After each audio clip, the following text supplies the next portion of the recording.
Hamlet by William Shakespeare. Act I, Scene I.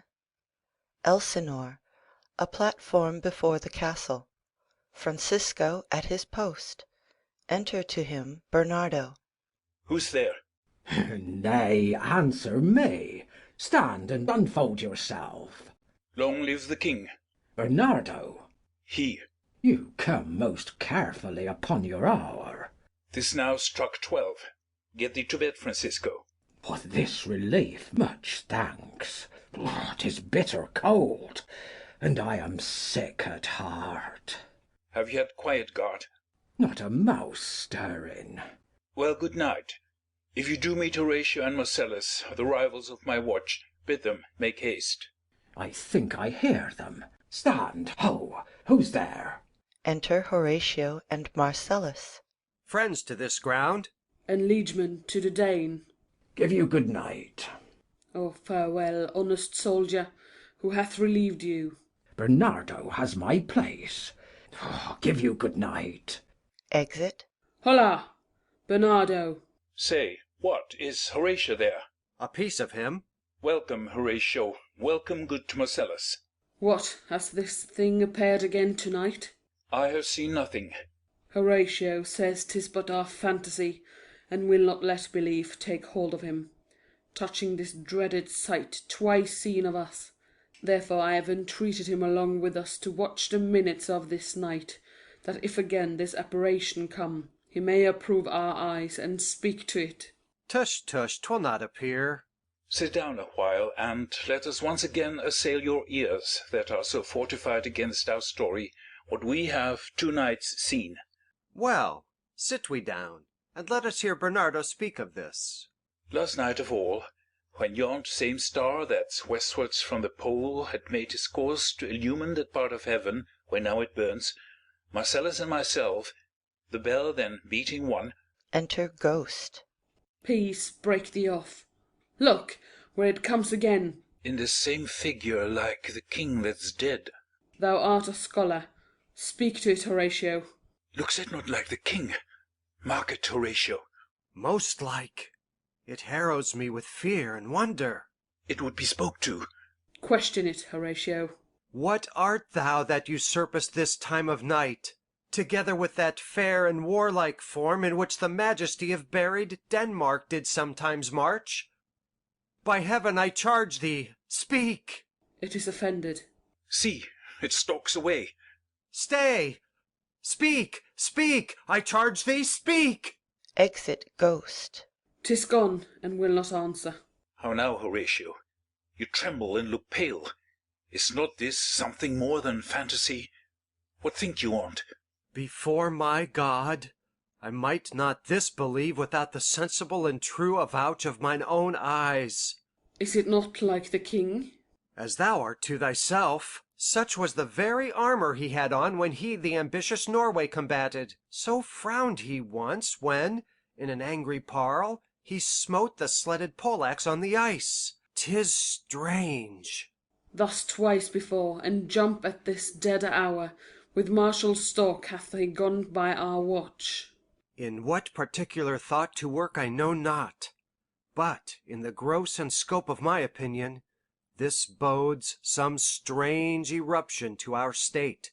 Good now, sit down and tell me, he that knows, why this same strict and most observant watch so nightly toils the subject of the land, and why such daily cast of brazen cannon and foreign mart for implements of war, why such impress of shipwrights, whose sore task does not divide the Sunday from the week, what might be toward, that this sweety haste doth make the night joint labourer with the day.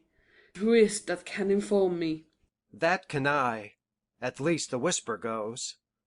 Our last king, whose image even but now appeared to us, was, as you know, by Fortinbras of Norway, thereto pricked on by a most emulate pride, dared to the combat, in which our valiant Hamlet, for so this side of our known world esteemed him, did slay this Fortinbras, who by a sealed compact, well ratified by law and heraldry, did forfeit, with his life, all those his lands which he stood seized of, to the conqueror. Against the which, a moiety competent was gauged by our king, which had returned to the inheritance of Fortinbras had he been vanquisher, as, by the same covenant and carriage of the article designed, his fell to Hamlet. Now, sir, young Fortinbras, of unimproved metal hot and full, hath in the skirts of Norway here and there sharked up a list of lawless resolutes, for food and diet, to some enterprise that hath a stomach in it, which is no other, as it doth well appear unto our state, but to recover of us, by strong hands and terms compulsatory, those foresaid lands so by his father lost. And this, I take it, is the main motive of our preparations, the source of this our watch and the chief head of this post-haste and roamage in the land. I think it be no other but e'en so. Well may it sort, that this portentous figure comes armed through our watch, so like the king that was and is the question of these wars. A mote it is to trouble the mind's eye. In the most high and palmy state of Rome, a little ere the mightiest Julius fell, the graves stood tenantless, and the sheeted dead did squeak and gibber in the Roman streets, as stars with trains of fire and dews of blood, disasters in the sun, and the moist star upon whose influence Neptune's empire stands was sick almost to doomsday with eclipse. And even the like precurse of fierce events, as harbingers preceding still the fates and prologue of the omen coming on, have heaven and earth together demonstrated unto our climentures and countrymen. But soft, behold, lo, where it comes again! Re-enter Ghost. I'll cross it though it blast me. Stay, illusion! If thou hast any sound or use of voice, speak to me. If there be any good thing to be done, that may to thee do ease and grace to me, speak to me. Cock crows. If thou art privy to thy country's fate, which happily foreknowing may avoid, oh speak! Or if thou hast uphoarded in thy life extorted treasure in the womb of earth, for which they say you spirits oft walk in death, speak of it, stay, and speak. Stop it, Marcellus. Shall I strike at it with my partisan? Do, if it will not stand. 'Tis here. 'Tis here. 'Tis gone. Exit Ghost. We do it wrong, being so majestical, to offer it the show of violence, for it is, as the air, invulnerable, and our vein blows malicious mockery. It was about to speak when the cock crew. And then it started like a guilty thing upon a fearful summons. I have heard the cock, that is the trumpet to the morn, doth with his lofty and shrill-sounding throat awake the god of day, and, at his warning, whether in sea or fire, in earth or air, the extravagant and erring spirit hies to his confine.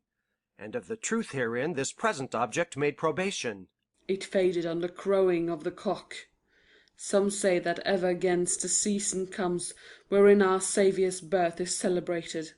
The bird of dawning singeth all night long, and then, they say, no spirit dares stir abroad. The nights are wholesome, then no planets strike, no fairy takes, nor witch hath powers to charm, so hallowed and so gracious is the time. So have I heard, and do in part believe it. But, look, the morn, in russet mantle clad, walks o'er the dew of yon high eastward hill. Break we our watch up, and by my advice, let us impart what we have seen tonight unto young Hamlet, for, upon my life, this spirit, dumb to us, will speak to him. Do you consent we shall acquaint him with it, as needful in our loves, fitting our duty? Let's do it, I pray, and I this morning know where we shall find him most conveniently. Exeunt. Scene 2. A room of state in the castle. Enter King Claudius, Queen Gertrude, Hamlet, Polonius, Laertes, Voltimand, Cornelius, lords and attendants. Though yet of Hamlet, our dear brother's death, the memory be green, and that it us befitted to bear our hearts in grief, and our whole kingdom to be contracted in one brow of woe, yet so far hath discretion fought with nature, that we with wisest sorrow think on him, together with remembrance of ourselves. Therefore our sometime sister, now our queen, the imperial jointress to this warlike state, have we, as 'twere, with a defeated joy, with an auspicious and a dropping eye, with mirth in funeral and with dirge in marriage, in equal scale weighing delight and dole, taken to wife. Nor have we herein barred your better wisdoms, which have freely gone with this affair along. For all, our thanks.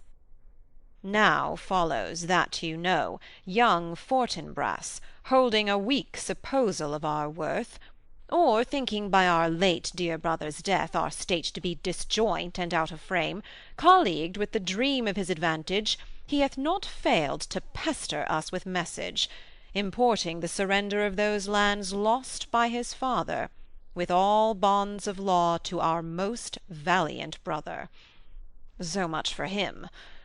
Now for ourself, and for this time of meeting. Thus much the business is. We have here writ to Norway, uncle of young Fortinbras, who, impotent and bedrid, scarcely hears of this his nephew's purpose, to suppress his further gait herein, in that the levies, the lists, and full proportions are all made out of his subject. And we here dispatch you, good Cornelius, and you, Voltimand, forbearers of this greeting to old Norway, giving to you no further personal power to business with the king more than the scope of these delated articles allow. Farewell, and let your haste commend your duty. In that and all things we will show our duty. We doubted nothing. Heartily farewell. Exeunt Voltimand and Cornelius. And now, Laertes, what's the news with you? You told us of some suit. What is't, Laertes? You cannot speak of reason to the Dane and loose your voice. What wouldst thou beg, Laertes, that shall not be my offer, not thy asking? The head is not more native to the heart, the hand more instrumental to the mouth, than is the throne of Denmark to thy father. What wouldst thou have, Laertes? My dread lord, your leave and favour to return to France. From whence so willingly I came to Denmark, to show my duty in your coronation, yet now, I must confess, that duty done, my thoughts and wishes bend again toward France, and bow them to your gracious leave and pardon. Have you your father's leave? What says Polonius? He hath, my lord, wrung from me my slow leave by laboursome petition, and at last, upon his will I sealed my hard consent. I do beseech you, give him leave to go. Take thy fair hour, Laertes. Time be thine, and thy best graces spend it at thy will. But now, my cousin Hamlet, and my son. Aside. A little more than kin and less than kind. How is it that the clouds still hang on you? Not so, my lord, I am too much i' the sun. Good Hamlet, cast thy nighted colour off, and let thine eye look like a friend on Denmark. Do not for ever with thy veiled lids seek for thy noble father in the dust. Thou knowest 'tis common, all that lives must die, passing through nature to eternity. Ay, madam, it is common. If it be, why seems it so particular with thee? Seems, madam, nay, it is. I know not seems. 'Tis not alone my inky cloak, good mother, nor customary suits of solemn black, nor windy suspiration of forced breath, no, nor the fruitful river in the eye, nor the dejected haviour of the visage, together with all forms, moods, shapes of grief that can denote me truly. These indeed seem, for they are actions that a man might play. But I have that within which passeth show, these but the trappings and the suits of woe. 'Tis sweet and commendable in your nature, Hamlet, to give these mourning duties to your father. But you must know your father lost a father, that father lost his, and the survivor bound in filial obligation for some term to do obsequious sorrow. But to persever in obstinate condolement is a course of impious stubbornness. 'Tis unmanly grief. It shows a will most incorrect to heaven, a heart unfortified, a mind impatient, an understanding simple and unschooled.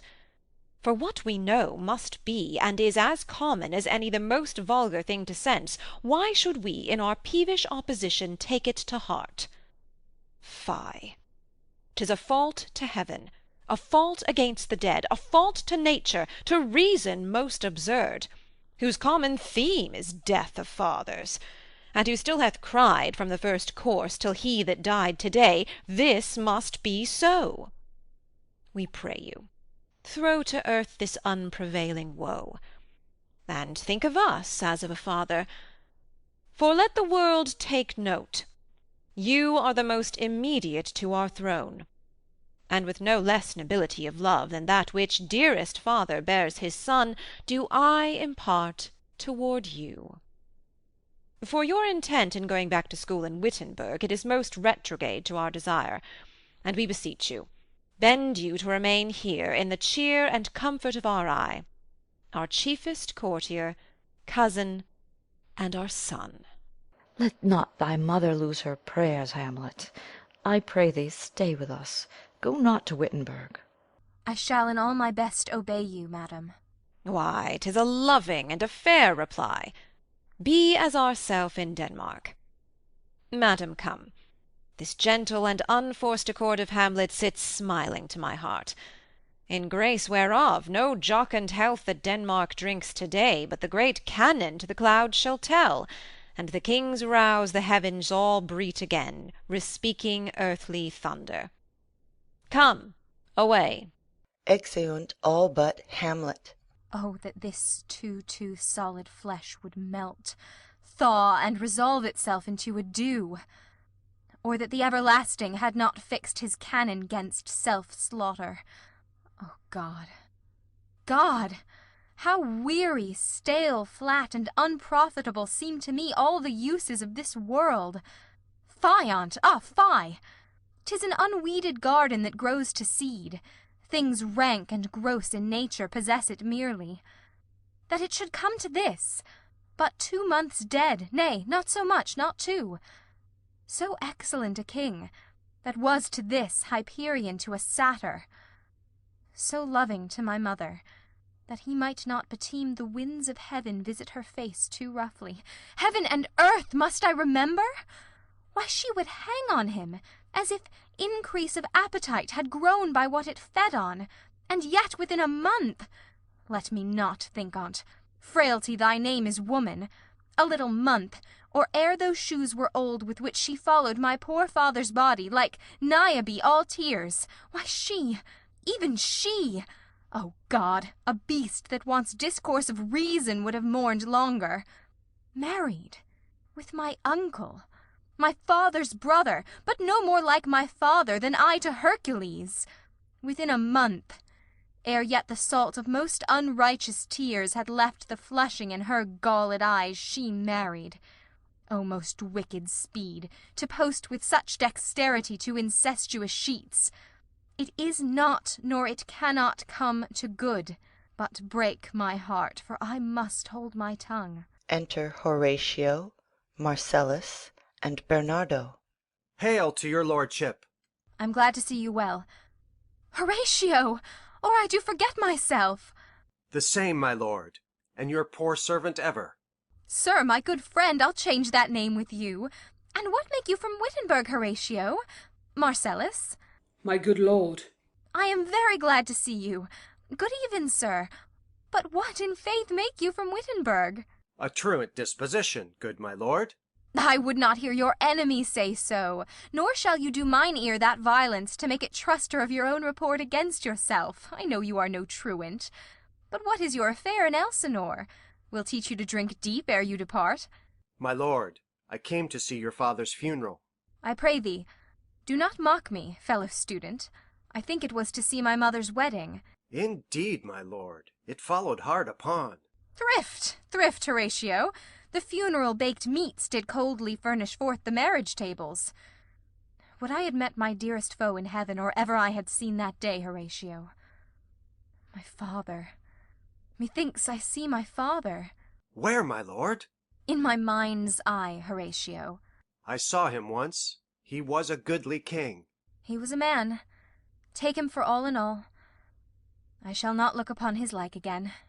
My lord, I think I saw him yesternight. Saw who? My lord, the king, your father. The king my father? Season your admiration for a while with an attent ear, till I may deliver, upon the witness of these gentlemen, this marvel to you. For God's love, let me hear. 2 nights together had these gentlemen, Marcellus and Bernardo, on their watch, in the dead vast and middle of the night, been thus encountered.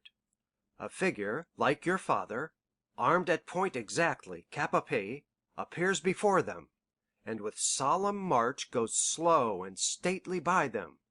Thrice he walked by their oppressed and fear-surprised eyes, within his truncheon's length, whilst they, distilled almost to jelly with the active fear, stand dumb and speak not to him.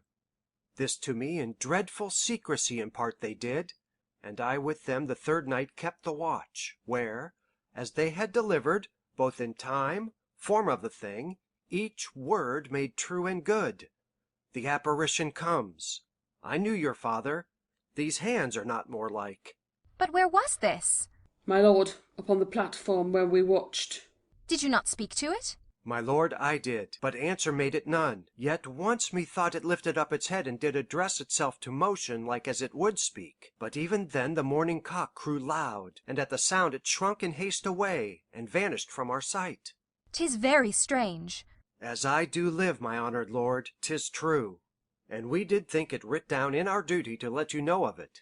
Indeed, indeed, sirs, but this troubles me. Hold you the watch tonight? We do, my lord. Armed, say you? Armed, my lord. From top to toe? My lord, from head to foot. Then saw you not his face? Oh yes, my lord, he wore his beaver up. What, looked he frowningly? A countenance more in sorrow than in anger. Pale or red? Nay, very pale. And fixed his eyes upon you? Most constantly. I would I had been there. It would have much amazed you. Very like, very like. Stayed it long? While one with moderate haste might tell 100. Longer.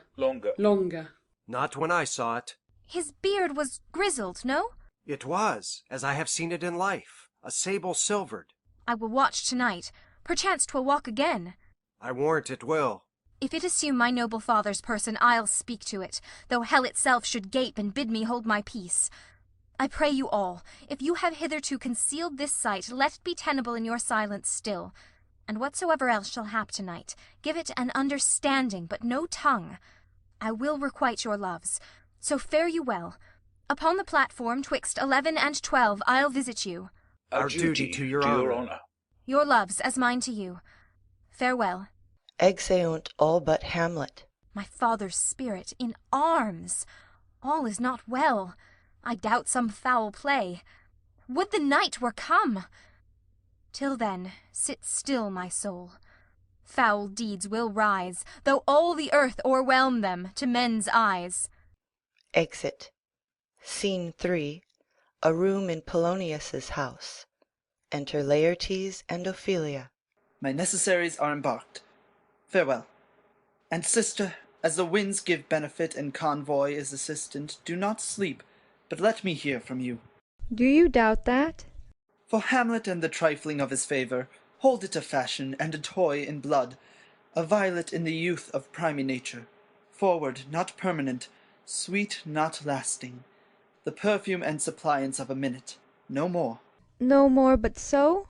Think it no more, for nature crescent does not grow alone in thews and bulk, but as this temple waxes, the inward service of the mind and soul grows wide withal. Perhaps he loves you now, and now no soil nor caudle doth besmirch the virtue of his will, but you must fear his greatness weighed, his will is not his own, for he himself is subject to his birth.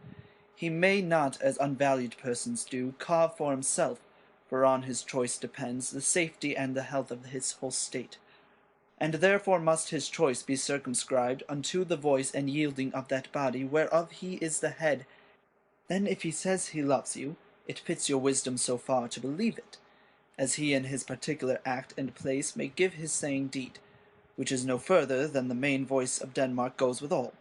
Then weigh what loss your honour may sustain, if with too credent ear you list his songs, or lose your heart, or your chaste treasure open to his unmastered importunity. Fear't, Ophelia, fear't, my dear sister, and keep you in the rear of your affection, out of the shot and danger of desire. The chariest maid is prodigal enough, if she unmask her beauty to the moon. Virtue itself scapes not calumnious strokes. The canker galls the infants of the spring, too oft before their buttons be disclosed, and in the morn and liquid dew of youth, contagious blasphements are most imminent. Be wary then, best safety lies in fear. Youth to itself rebels, though none else near. I shall the effect of this good lesson keep, as watchman to my heart. But, good my brother, do not, as some ungracious pastors do, show me the steep and thorny way to heaven, whiles, like a puffed and reckless libertine, himself the primrose path of dalliance treads, and recks not his own reed. Oh, fear me not. I stay too long. But here, my father comes. Enter Polonius. A double blessing is a double grace. Occasion smiles upon a second leave. Yet here, Laertes. Aboard, for shame. The wind sits in the shoulder of your sail, and you are stayed for. There, my blessing with thee. And these few precepts in thy memory see thou character. Give thy thoughts no tongue, nor any unproportioned thought his act. Be thou familiar, but by no means vulgar.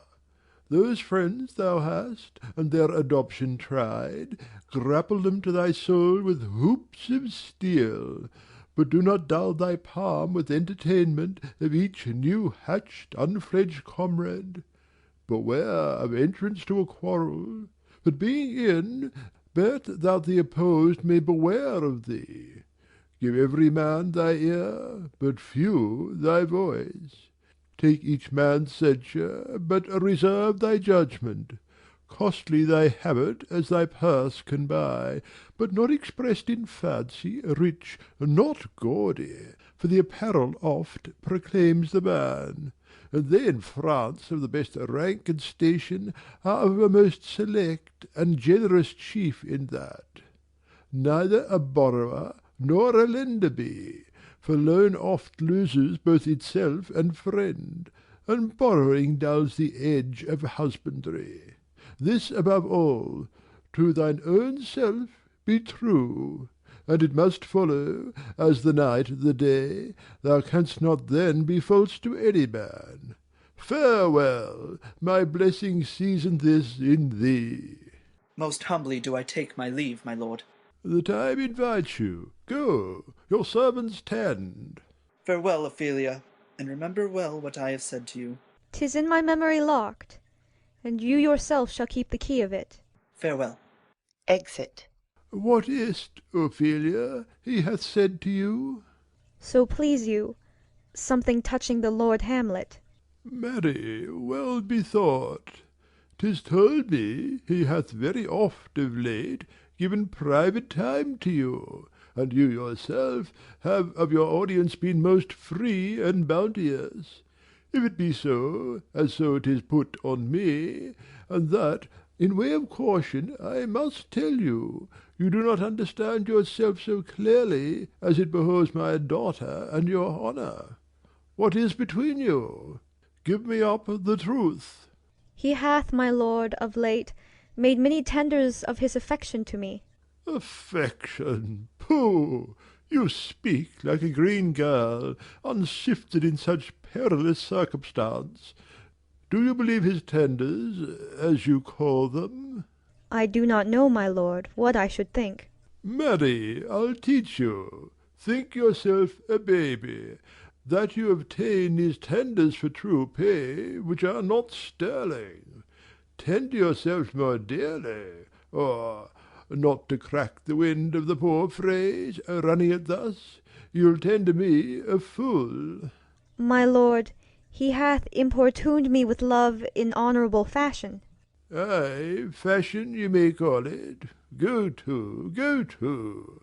And hath given countenance to his speech, my lord, with almost all the holy vows of heaven. Ay, springs to catch woodcocks, I do know.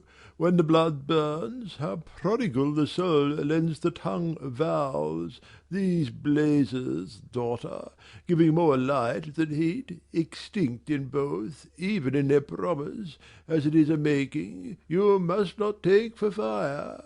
From this time be somewhat scatter of your maiden presence. Set your entreatments at a higher rate than a command to parley. For Lord Hamlet, believe so much in him, that he is young, and with a larger tether may he walk, than may be given you. In few, Ophelia, do not believe his vows, for they are brokers, not of that dye which their investments show, but mere implorators of unholy suits, breathing like sanctified and pious bawds, the better to beguile. This is for all. I would not, in plain terms, from this time forth, have you so slander any moment leisure as to give words or talk with the Lord Hamlet. Look to it, I charge you. Come your ways. I shall obey, my lord. Exeunt. Scene 4. The platform. Enter Hamlet, Horatio, and Marcellus. The air bites shrewdly. It is very cold. It is a nipping and eager air. What hour now? I think it lacks 12. No, it is struck. Indeed, I heard it not. Then it draws near the season wherein the spirit held his wont to walk. A flourish of trumpets, and ordnance shot off within. What does this mean, my lord? The king doth wake tonight and takes his rouse, keeps wassail and the swaggering upspring reels. And as he drains his draughts of Rhenish down, the kettle drum and trumpet thus bray out the triumph of his pledge. Is it a custom? Ay, marry, is't. But to my mind, though I am native here and to the manner born, it is a custom more honoured in the breach than the observance. This heavy-headed revel east and west makes us traduced and taxed of other nations. They cleep us drunkards, and with swinish phrase soil our addition. And indeed it takes from our achievements, though performed at height, the pith and marrow of our attribute. So oft it chances in particular men, that for some vicious mole of nature in them, as in their birth, wherein they are not guilty, since nature cannot choose his origin, by the o'ergrowth of some complexion, oft breaking down the pales and forts of reason, or by some habit that too much o'erleavens the form of plausive manners, that these men, carrying, I say, the stamp of one defect, being nature's livery or fortune's star, their virtues else, be they as pure as grace, as infinite as man may undergo, shall in the general censure take corruption from that particular fault. The dram of eel doth all the noble substance of a doubt to his own scandal. Look, my lord, it comes. Enter Ghost. Angels and ministers of grace, defend us. Be thou a spirit of health or goblin damned, bring with thee airs from heaven or blasts from hell. Be thy intents wicked or charitable, thou comest in such a questionable shape that I will speak to thee. I'll call thee Hamlet, king, father, royal Dane. Oh, answer me! Let me not burst in ignorance, but tell why thy canonized bones, hearsed in death, have burst their cerements. Why the sepulchre wherein we saw thee quietly inurned hath oped his ponderous and marbled jaws to cast thee up again. What may this mean, that thou, dead corse, again in complete steel, revisits thus the glimpses of the moon, making night hideous, and we fools of nature so horridly to shake our disposition with thoughts beyond the reaches of our souls? Say, why is this? Wherefore? What should we do? Ghost beckons Hamlet. It beckons you to go away with it, as if it some impartment did desire to you alone. Look, with that courteous action it waves you to a more removed ground, but do not go with it. No, by no means. It will not speak. Then I will follow it. Do not, my lord. Why, what should be the fear? I do not set my life in a pin's fee. And for my soul, what can it do to that, being a thing immortal as itself? It waves me forth again. I'll follow it. What if it tempt you toward the flood, my lord? Or to the dreadful summit of the cliff that beetles o'er his base into the sea, and there assume some other horrible form, which might deprive your sovereignty of reason and draw you into madness? Think of it! The very place puts toys of desperation, without more motive, into every brain that looks so many fathoms to the sea and hears it roar beneath. It waves me still. Go on. I'll follow thee. You shall not go, my lord. Hold off your hands. Be ruled. You shall not go. My fate cries out, and makes each petty artery in this body as hardy as the Nemean lion's nerve. Still am I called. Unhand me, gentlemen. By heaven, I'll make a ghost of him that lets me. I say, away. Go on. I'll follow thee. Exeunt Ghost and Hamlet. He waxes desperate with imagination. Let's follow. 'Tis not fit thus to obey him. Have after. To what issue will this come? Something is rotten in the state of Denmark. Heaven will direct it. Nay, let's follow him. Exeunt. Scene 5. Another part of the platform. Enter Ghost and Hamlet. Where wilt thou lead me? Speak, I'll go no further. Mark me. I will. My hour is almost come, when I to sulphurous and tormenting flames must render up myself. Alas, poor ghost! Pity me not, but lend thy serious hearing to what I shall unfold. Speak, I am bound to hear. So art thou to revenge when thou shalt hear. What? I am thy father's spirit, doomed for a certain term to walk the night, and for the day confined to fast in fires, till the foul crimes done in my days of nature are burnt and purged away.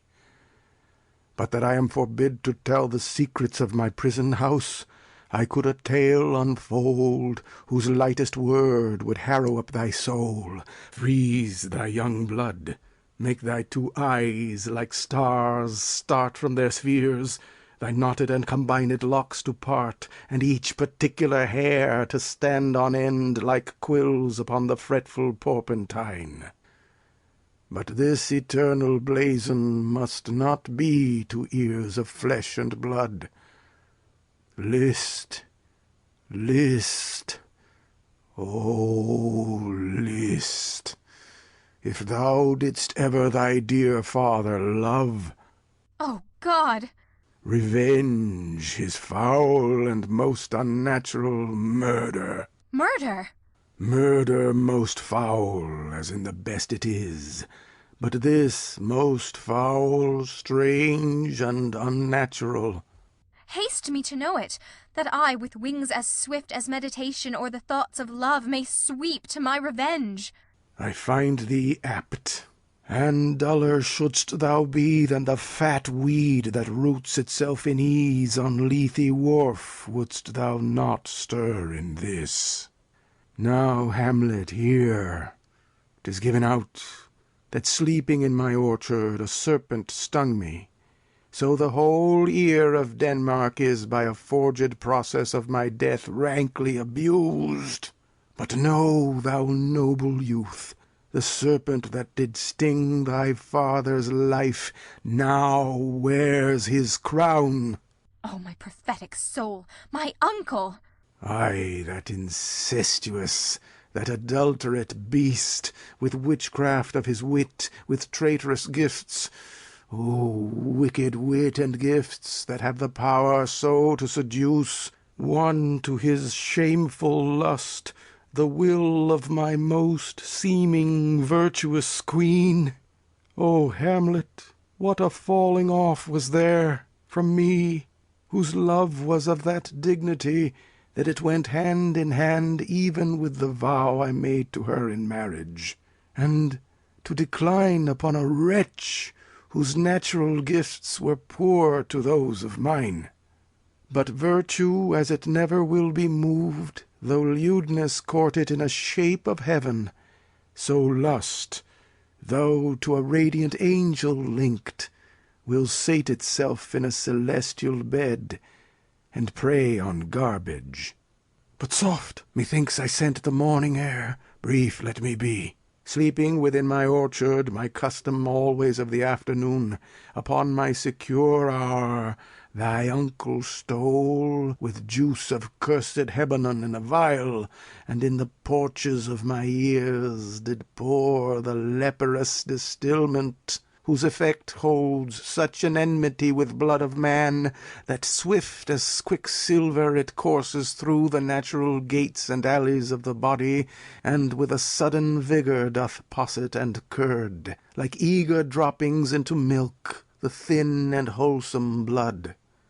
So did it mine, and a most instant tetter barked about, most laser-like, with vile and loathsome crust, all my smooth body. Thus was I, sleeping, by a brother's hand, of life, of crown, of queen, at once dispatched, cut off even in the blossoms of my sin, unhouselled, disappointed, unannealed, no reckoning made, but sent to my account with all my imperfections on my head.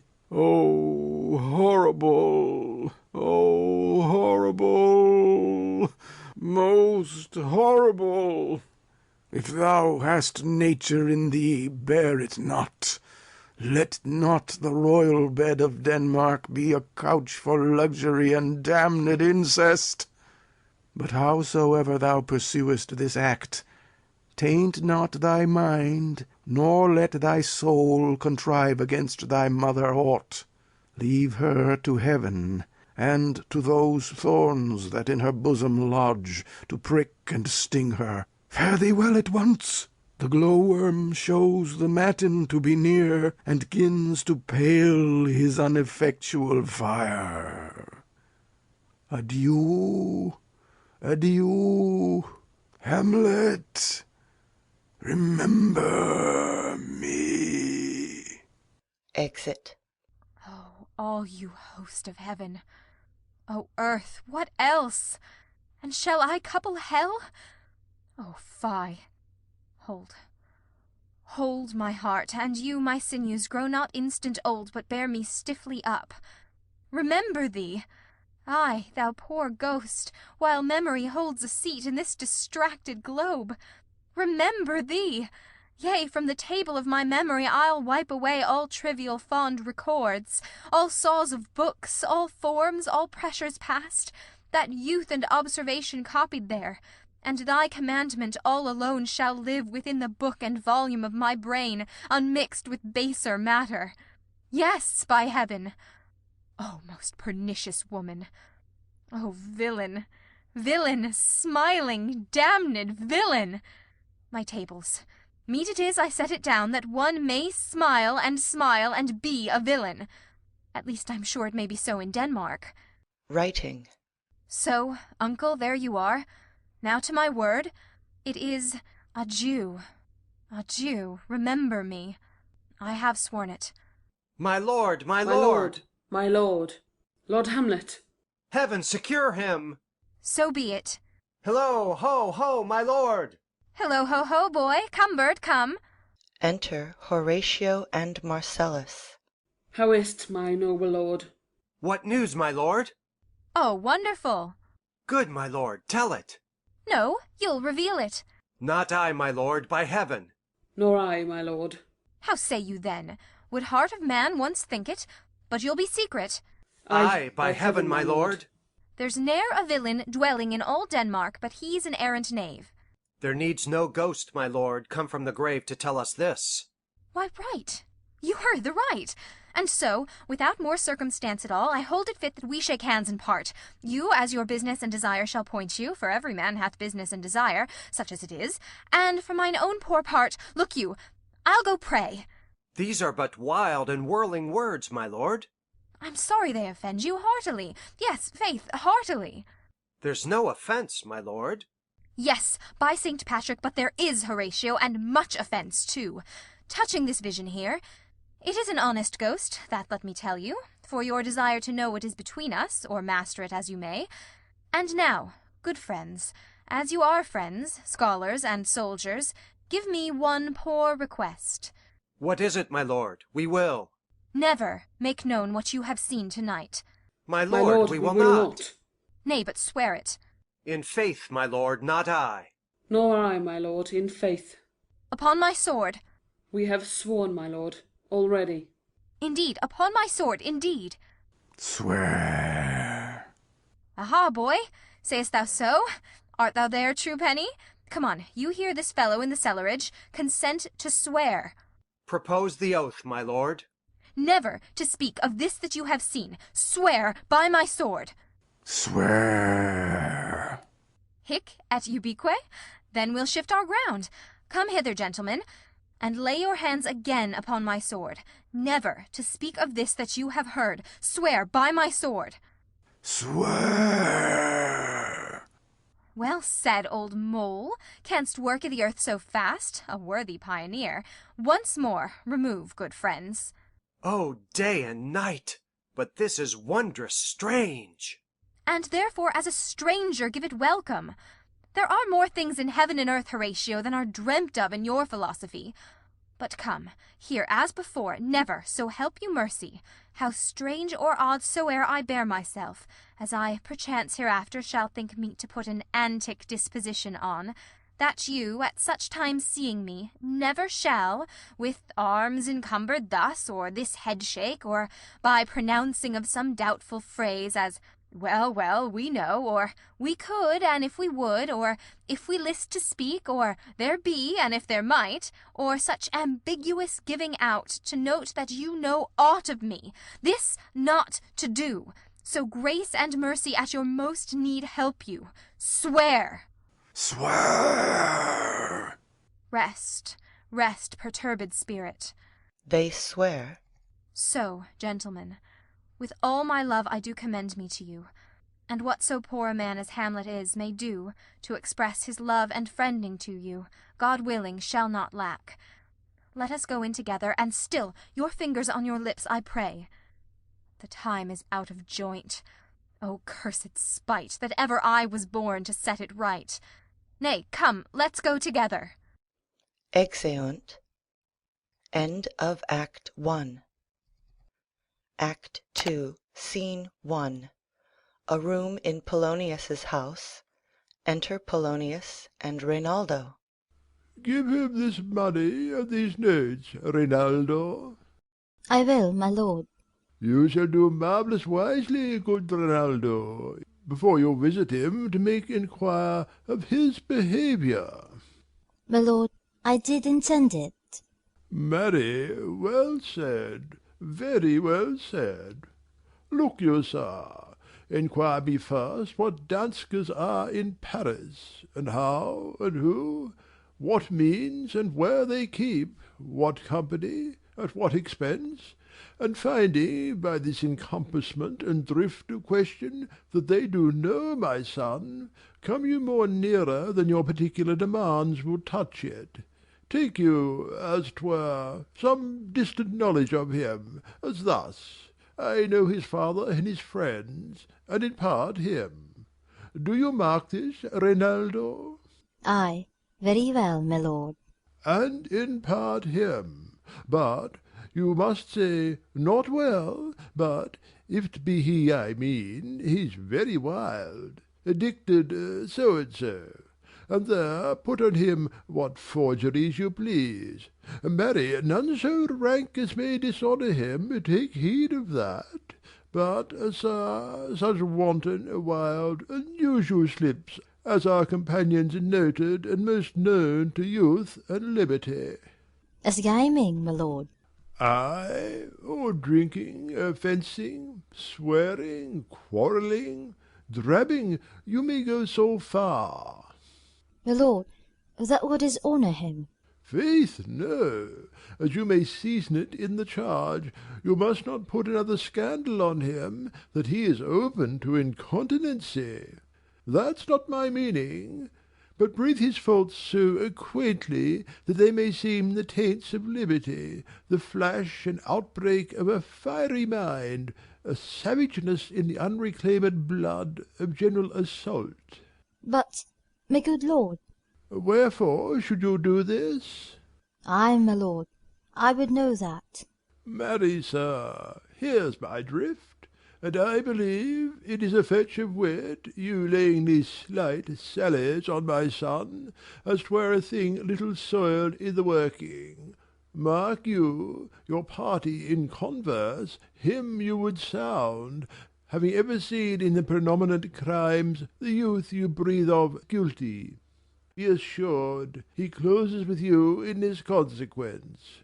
Good sir, also, or friend, or gentleman, according to the phrase or the edition of man and country.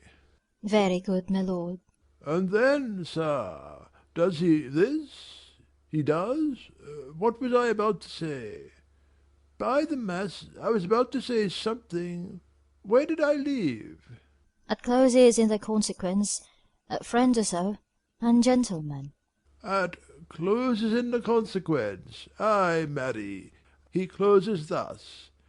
I know the gentleman, I saw him yesterday, or t'other day, or then, with such or such, and, as you say, there was a gaming, there overtook in's rouse, there falling out at tennis, or perchance I saw him enter such a house of sale, videlicet, a brothel, or so forth.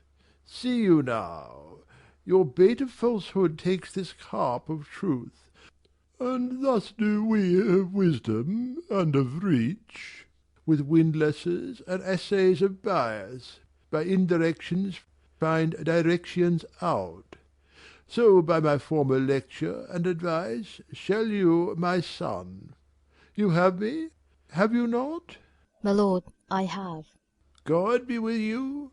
Fare you well. Good, my lord. Observe his inclination in yourself. I shall, my lord. And let him ply his music. Well, my lord. Farewell. Exit Reynaldo. Enter Ophelia. How now, Ophelia? What's the matter? Oh, my lord, I have been so affrighted. With what, in the name of God? My lord, as I was sewing in my closet, Lord Hamlet, with his doublet all unbraced, no hat upon his head, his stockings fouled, ungartered, and down gyved to his ankle, pale as his shirt, his knees knocking each other, and with a look so piteous in purport, as if he had been loosed out of hell, to speak of horrors. He comes before me. Mad for thy love? My lord, I do not know, but truly I do fear it. What said he? He took me by the wrist and held me hard. Then goes he to the length of all his arm, and with his other hand thus o'er his brow, he falls to such perusal of my face, as he would draw it. Long stayed he so. At last, a little shaking of mine arm, and thrice his head thus waving up and down, he raised a sigh so piteous and profound, as it did seem to shatter all his bulk and in his being. That done, he lets me go, and, with his head over his shoulder turned, he seemed to find his way without his eyes, for out o' doors he went without their helps, and, to the last, bended their light on me. Come, go with me. I will go seek the king. This is the very ecstasy of love, whose violent property foredoes itself, and leads the will to desperate undertakings, as oft as any passion under heaven that does afflict our natures. I am sorry. What? Have you given him any hard words of late? No, my good lord, but, as you did command, I did repel his fetters and denied his access to me. That hath made him mad. I am sorry that with better heed and judgment I had not quoted him. I feared he did but trifle, and meant to wreck thee. But beshrew my jealousy! By heaven, it is as proper to our age to cast beyond ourselves in our opinions as it is common for the younger sort to lack discretion. Come, go we to the king. This must be known, which, being kept close, might move more grief to hide than hate to utter love. Exeunt. Scene 2. A room in the castle. Enter King Claudius, Queen Gertrude, Rosencrantz, Guildenstern, and attendants. Welcome, dear Rosencrantz and Guildenstern. Moreover, that we much did long to see you, the need we have to use you did provoke our hasty sending. Something have you heard of Hamlet's transformation? So call it, sith nor the exterior nor the inward man resembles that it was. What it should be, more than his father's death, that thus hath put him so much from the understanding of himself, I cannot dream of. I entreat you both, that being of so young days brought up with him, and sith so neighboured to his youth and haviour, that you vouchsafe your rest here in our court some little time, so by your companies to draw him on to pleasures, and to gather, so much as from occasion you may glean, whether aught to us unknown afflicts him thus. That opened lies within our remedy. Good gentlemen, he hath much talked of you, and sure I am two men there are not living to whom he more adheres. If it will please you to show us so much gentry and goodwill as to expend your time with us a while, for the supply and profit of our hope, your visitation shall receive such thanks as fits a king's remembrance. Both your majesties might, by the sovereign power you have of us, put your dread pleasures more into command than to entreaty. But we both obey, and here give up ourselves in the full bent to lay our service freely at your feet, to be commanded. Thanks, Rosencrantz and gentle Guildenstern. Thanks, Guildenstern and gentle Rosencrantz, and I beseech you instantly to visit my too much changed son. Go, some of you, and bring these gentlemen where Hamlet is. Heavens make our presence and our practices pleasant and helpful to him. Aye, amen. Exeunt Rosencrantz, Guildenstern, and some attendants. Enter Polonius. The ambassadors from Norway, my good lord, are joyfully returned. Thou still hast been the father of good news. Have I, my lord? I assure my good liege I hold my duty as I hold my soul, both to my God and to my gracious king, and I do think, or else this brain of mine hunts not the trail of policy so sure as it hath used to do, that I have found the very cause of Hamlet's lunacy. Oh, speak of that. That do I long to hear. Give first admittance to the ambassadors. My news shall be the fruit to that great feast. Thyself do grace to them, and bring them in. Exit Polonius. He tells me, my dear Gertrude, he hath found the head and source of all your son's distemper. I doubt it is no other but the main, his father's death, and or hasty marriage. Well, we shall sift him. Re-enter Polonius with Voltimand and Cornelius. Welcome, my good friends. Say, Voltimand, what from our brother Norway? Most fair return of greetings and desires. Upon our first, he set out to suppress his nephew's levies, which to him appeared to be a preparation gainst the Polack. But, better looked into, he truly found it was against your highness, whereas grieved that so his sickness, age, and impotence was falsely borne in hand, sends out arrests on Fortinbras, which he, in brief, obeys. Receives rebuke from Norway, and in fine makes vow before his uncle never more to give the essay of arms against your majesty.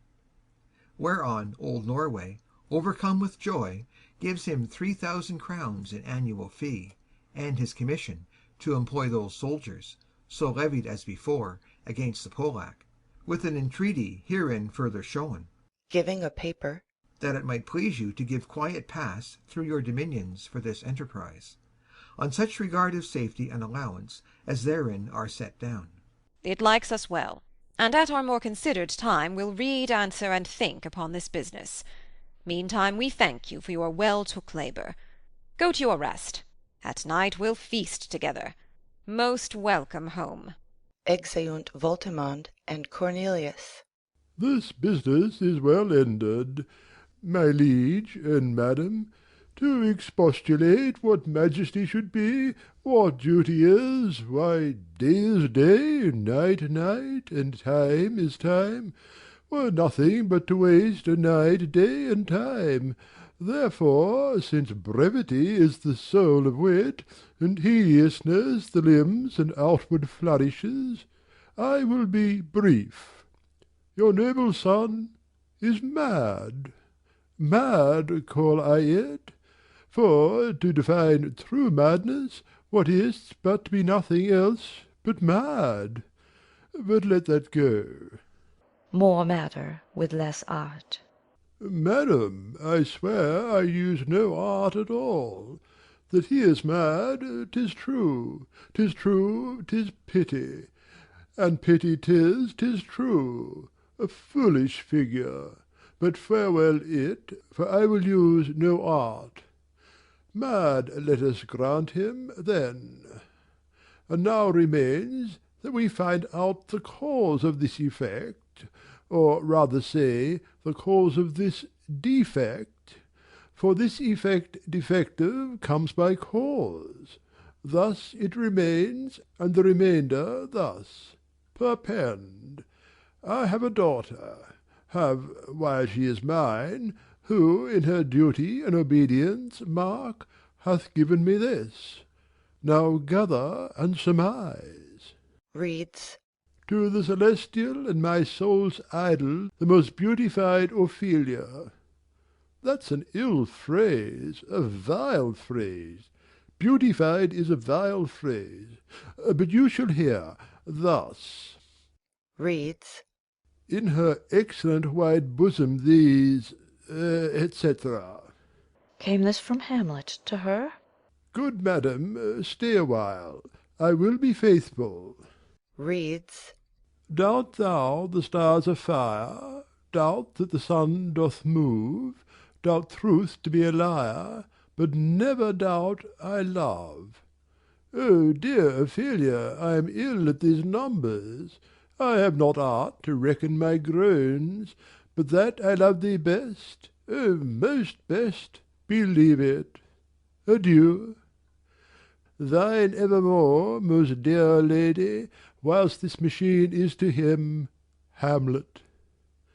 This in obedience hath my daughter shown me, and more above hath his solicitings, as they fell out by time, by means and place, all given to mine ear. But how hath she received his love? What do you think of me? As of a man faithful and honourable. I would fain prove so. But what might you think when I had seen this hot love on the wing?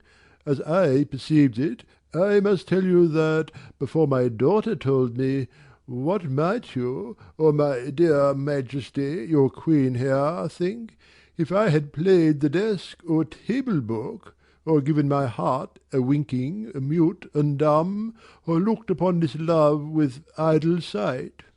What might you think? No, I went round to work, and my young mistress thus I did bespeak. Lord Hamlet is a prince out of thy star. This must not be. And then I precepts gave her, that she should lock herself from his resort, admit no messengers, receive no tokens. Which done, she took the fruits of my advice, and he, repulsed, a short tale to make, fell into a sadness, then into a fast, thence to a watch, thence into a weakness, thence to a lightness, and by this declension into the madness wherein now he raves, and all we mourn for. Do you think 'tis this? It may be, very likely. Hath there been such a time, I'd fain know that I have positively said, "'Tis so," when it proved otherwise? Not that I know. Pointing to his head and shoulder. Take this from this, if this be otherwise. If circumstances lead me, I will find where truth is hid, though it were hid indeed within the centre. How may we try it further? You know, sometimes he walks 4 hours together, here in the lobby. So he does indeed. At such a time I'll loose my daughter to him. Be you and I behind an arras then. Mark the encounter. If he love her not, and be not from his reason fall'n thereon, let me be no assistant for estate, but keep a farm and carters. We will try it. But look, where sadly the poor wretch comes reading. Away, I do beseech you both, away. I'll board him presently. Exeunt King Claudius, Queen Gertrude, and attendants. Enter Hamlet, reading. Oh, give me leave. How does my good Lord Hamlet? Well, God a mercy. Do you know me, my lord? Excellent well. You are a fishmonger. Not I, my lord. Then I would you were so honest a man. Honest, my lord. Ay, sir, to be honest, as this world goes, is to be one man picked out of 10,000. That's very true, my lord. For if the sun breed maggots in a dead dog, being a good kissing carrion, have you a daughter? I have, my lord. Let her not walk i' the sun. Conception is a blessing, but not as your daughter may conceive. Friend, look to it. Aside. How see you by that? Still harpy on my daughter? Yet he knew me not at first. He said I was a fishmonger. He is far gone, and truly in my youth I suffered much extremity for love. Very near this. I'll speak to him again. What do you read, my lord? Words, words, words.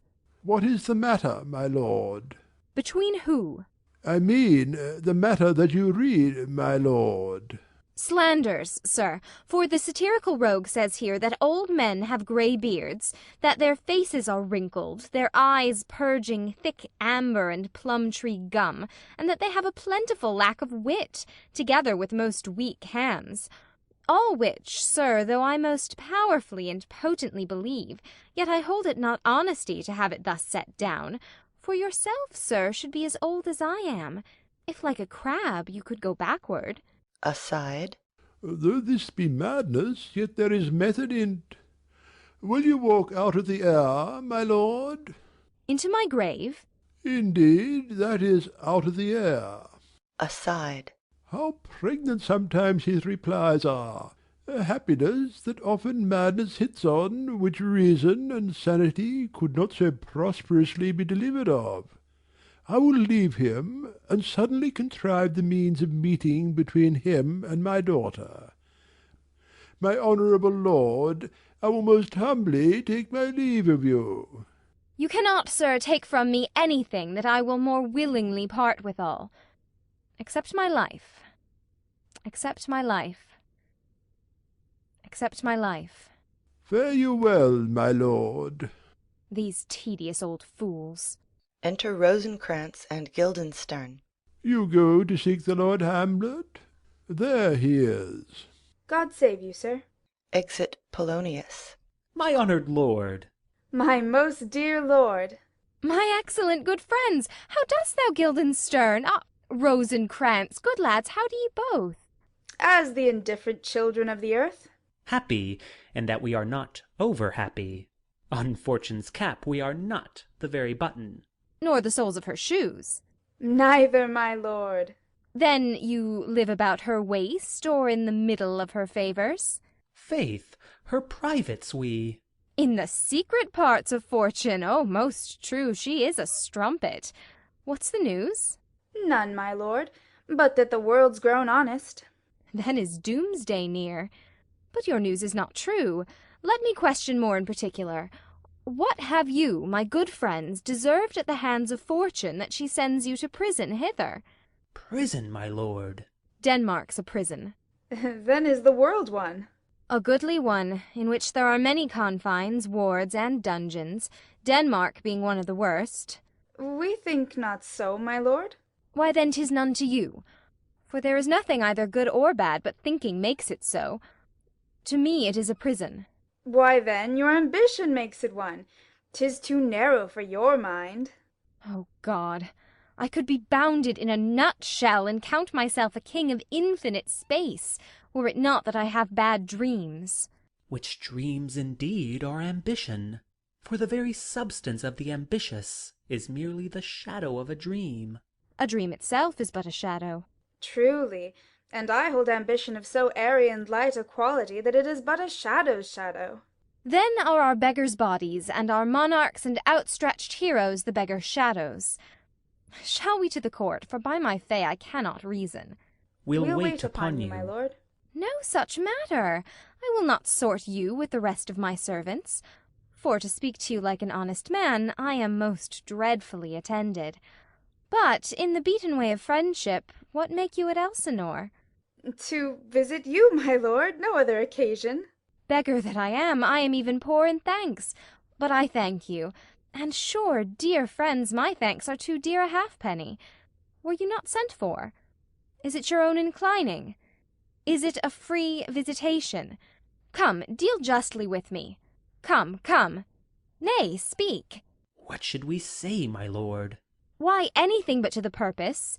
You were sent for, and there is a kind of confession in your looks which your modesties have not craft enough to colour.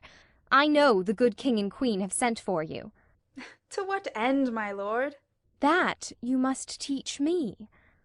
But let me conjure you by the rights of our fellowship, by the consonancy of our youth, by the obligation of our ever-preserved love, and by what more dear a better proposer could charge you withal, be even and direct with me whether you were sent for or no.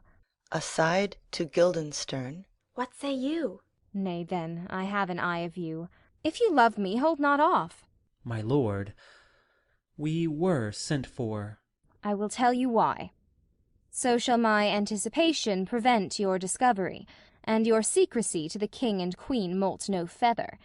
I have of late, but wherefore I know not, lost all my mirth, forgone all custom of exercises. And indeed it goes so heavily with my disposition that this goodly frame, the earth, seems to me a sterile promontory. This most excellent canopy, the air, look you, this brave o'erhanging firmament, this majestical roof fretted with golden fire, why, it appears no other thing to me than a foul and pestilent congregation of vapours. What a piece of work is a man! How noble in reason! How infinite in faculty! In form and moving, how express and admirable! In action, how like an angel! In apprehension, how like a god! The beauty of the world, the paragon of animals! And yet to me, what is this quintessence of dust? Man delights not me. No, nor woman neither, though by your smiling you seem to say so. My lord, there was no such stuff in my thoughts. Why did you laugh, then, when I said man delights not me? To think, my lord, if you delight not in man, what Lenten entertainment the players shall receive from you. We caughted them on the way, and hither they are coming to offer you service. He that plays the king shall be welcome. His majesty shall have tribute of me. The adventurous knight shall use his foil and target. The lover shall not sigh gratis. The humorous man shall end his part in peace. The clown shall make those laugh whose lungs are tickled o' the seer, and the lady shall say her mind freely, or the blank verse shall halt for it. What players are they? Even those you are wont to take delight in, the tragedians of the city. How chances it they travel? Their residence, both in reputation and profit, was better both ways. I think their inhibition comes by the means of the late innovation. Do they hold the same estimation they did when I was in the city? Are they so followed? No, indeed they are not. How comes it? Do they grow rusty? Nay, their endeavour keeps in the wonted place. But there is, sir, an area of children, little eyases, that cry out on the top of question, and are most tyrannically clapped for it.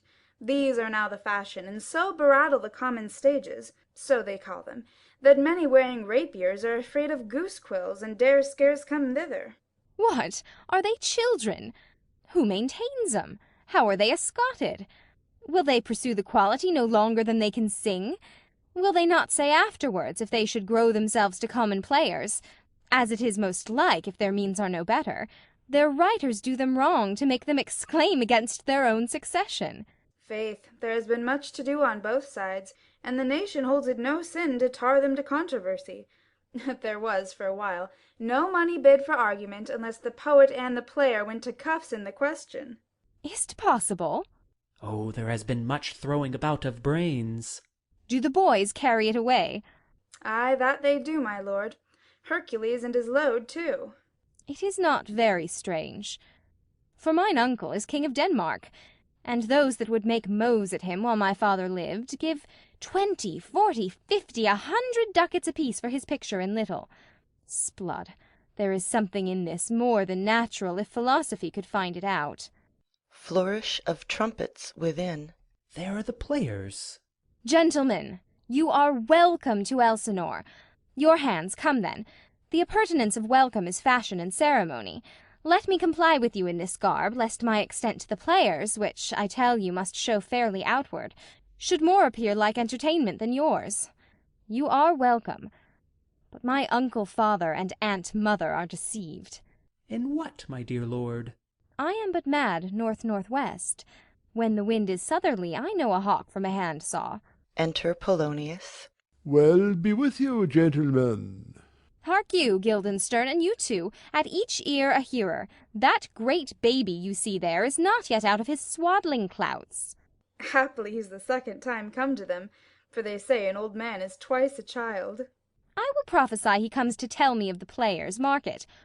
You say right, sir, Monday morning 'twas so indeed. My lord, I have news to tell you. My lord, I have news to tell you. When Roscius was an actor in Rome... The actors are come hither, my lord. Buzz, buzz. Upon mine honour. Then came each actor on his ass. The best actors in the world, either for tragedy, comedy, history, pastoral, pastoral comical, historical pastoral, tragical historical, tragical comical, historical pastoral, scene individable, or poem unlimited. Seneca cannot be too heavy, nor Plautus too light. For the law of writ and liberty, these are the only men. Oh, Jephthah, judge of Israel, what a treasure hadst thou! What a treasure had he, my lord? Why, one fair daughter, and no more, the which he loved passing well. Still on my daughter. Am I not i' the right, old Jephthah? If you call me Jephthah, my lord, I have a daughter that I love passing well. Nay, that follows not. What follows then, my lord? Why, as by lot God wot, and then, you know, it came to pass, as most like it was. The first row of the pious chanson will show you more, for look where my abridgment comes. Enter 4 or 5 players. You are welcome, masters, welcome all. I am glad to see thee well. Welcome, good friends. Oh, my old friend, thy face is valenced since I saw thee last. Comest thou to beard me in Denmark? What, my young lady and mistress? By your ladyship is nearer to heaven than when I saw you last, by the altitude of a choppine. Pray God your voice, like a piece of uncurrent gold, be not cracked within the ring. Masters, you are all welcome. We'll e'en to it like French falconers, fly at anything we see. We'll have a speech straight. Come, give us a taste of your quality. Come, a passionate speech. What speech, my lord? I heard thee speak me a speech once, but it was never acted. Or if it was, not above once, for the play, I remember, pleased not the million. 'Twas caviar to the general, but it was, as I received it, and others whose judgments in such matters cried in the top of mine, an excellent play, well digested in the scenes, set down with as much modesty as cunning. I remember one said there were no sallets in the lines to make the matter savoury, nor no matter in the phrase that might indict the author of affectation, but called it an honest method, as wholesome as sweet, and by very much more handsome than fine. One speech in it I chiefly loved. 'Twas Aeneas' tale to Dido, and thereabout of it especially where he speaks of Priam's slaughter. If it live in your memory, begin at this line. Let me see. The rugged Pyrrhus, like the Hyrcanian beast. It is not so. It begins with Pyrrhus. The rugged Pyrrhus, he whose sable arms, black as his purpose, did the night resemble, when he lay couched in the ominous horse, hath now this dread and black complexion smeared with heraldry more dismal. Head to foot now is he total gules, horridly tricked with blood of fathers, mothers, daughters, sons, baked and impasted with the parching streets, that lend a tyrannous and damned light to their lord's murder, roasted in wrath and fire, and thus o'ersized with coagulate gore, with eyes like carbuncles, the hellish Pyrrhus, old grandsire Priam, seeks. So, proceed you. 'Fore God, my lord, well spoken, with good accent and good discretion.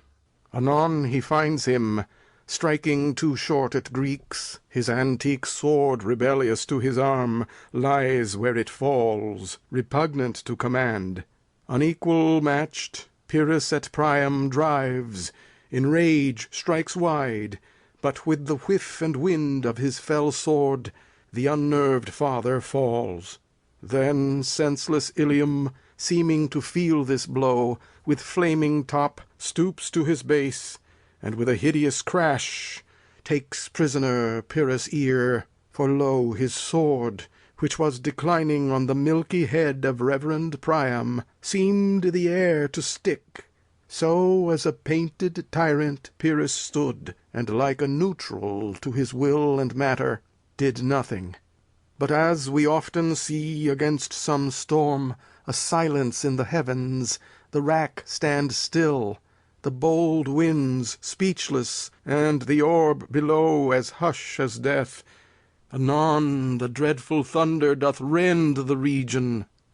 So after Pyrrhus' pause, aroused vengeance sets him new a work, and never did the Cyclops' hammers fall on Mars' armour, forged for proof etern, with less remorse than Pyrrhus' bleeding sword now falls on Priam. Out, out, thou strumpet Fortune! All you gods in general synod, take away her power, break all the spokes and fellies from her wheel, and bowl the round nave down the hill of heaven as low as to the fiends. This is too long.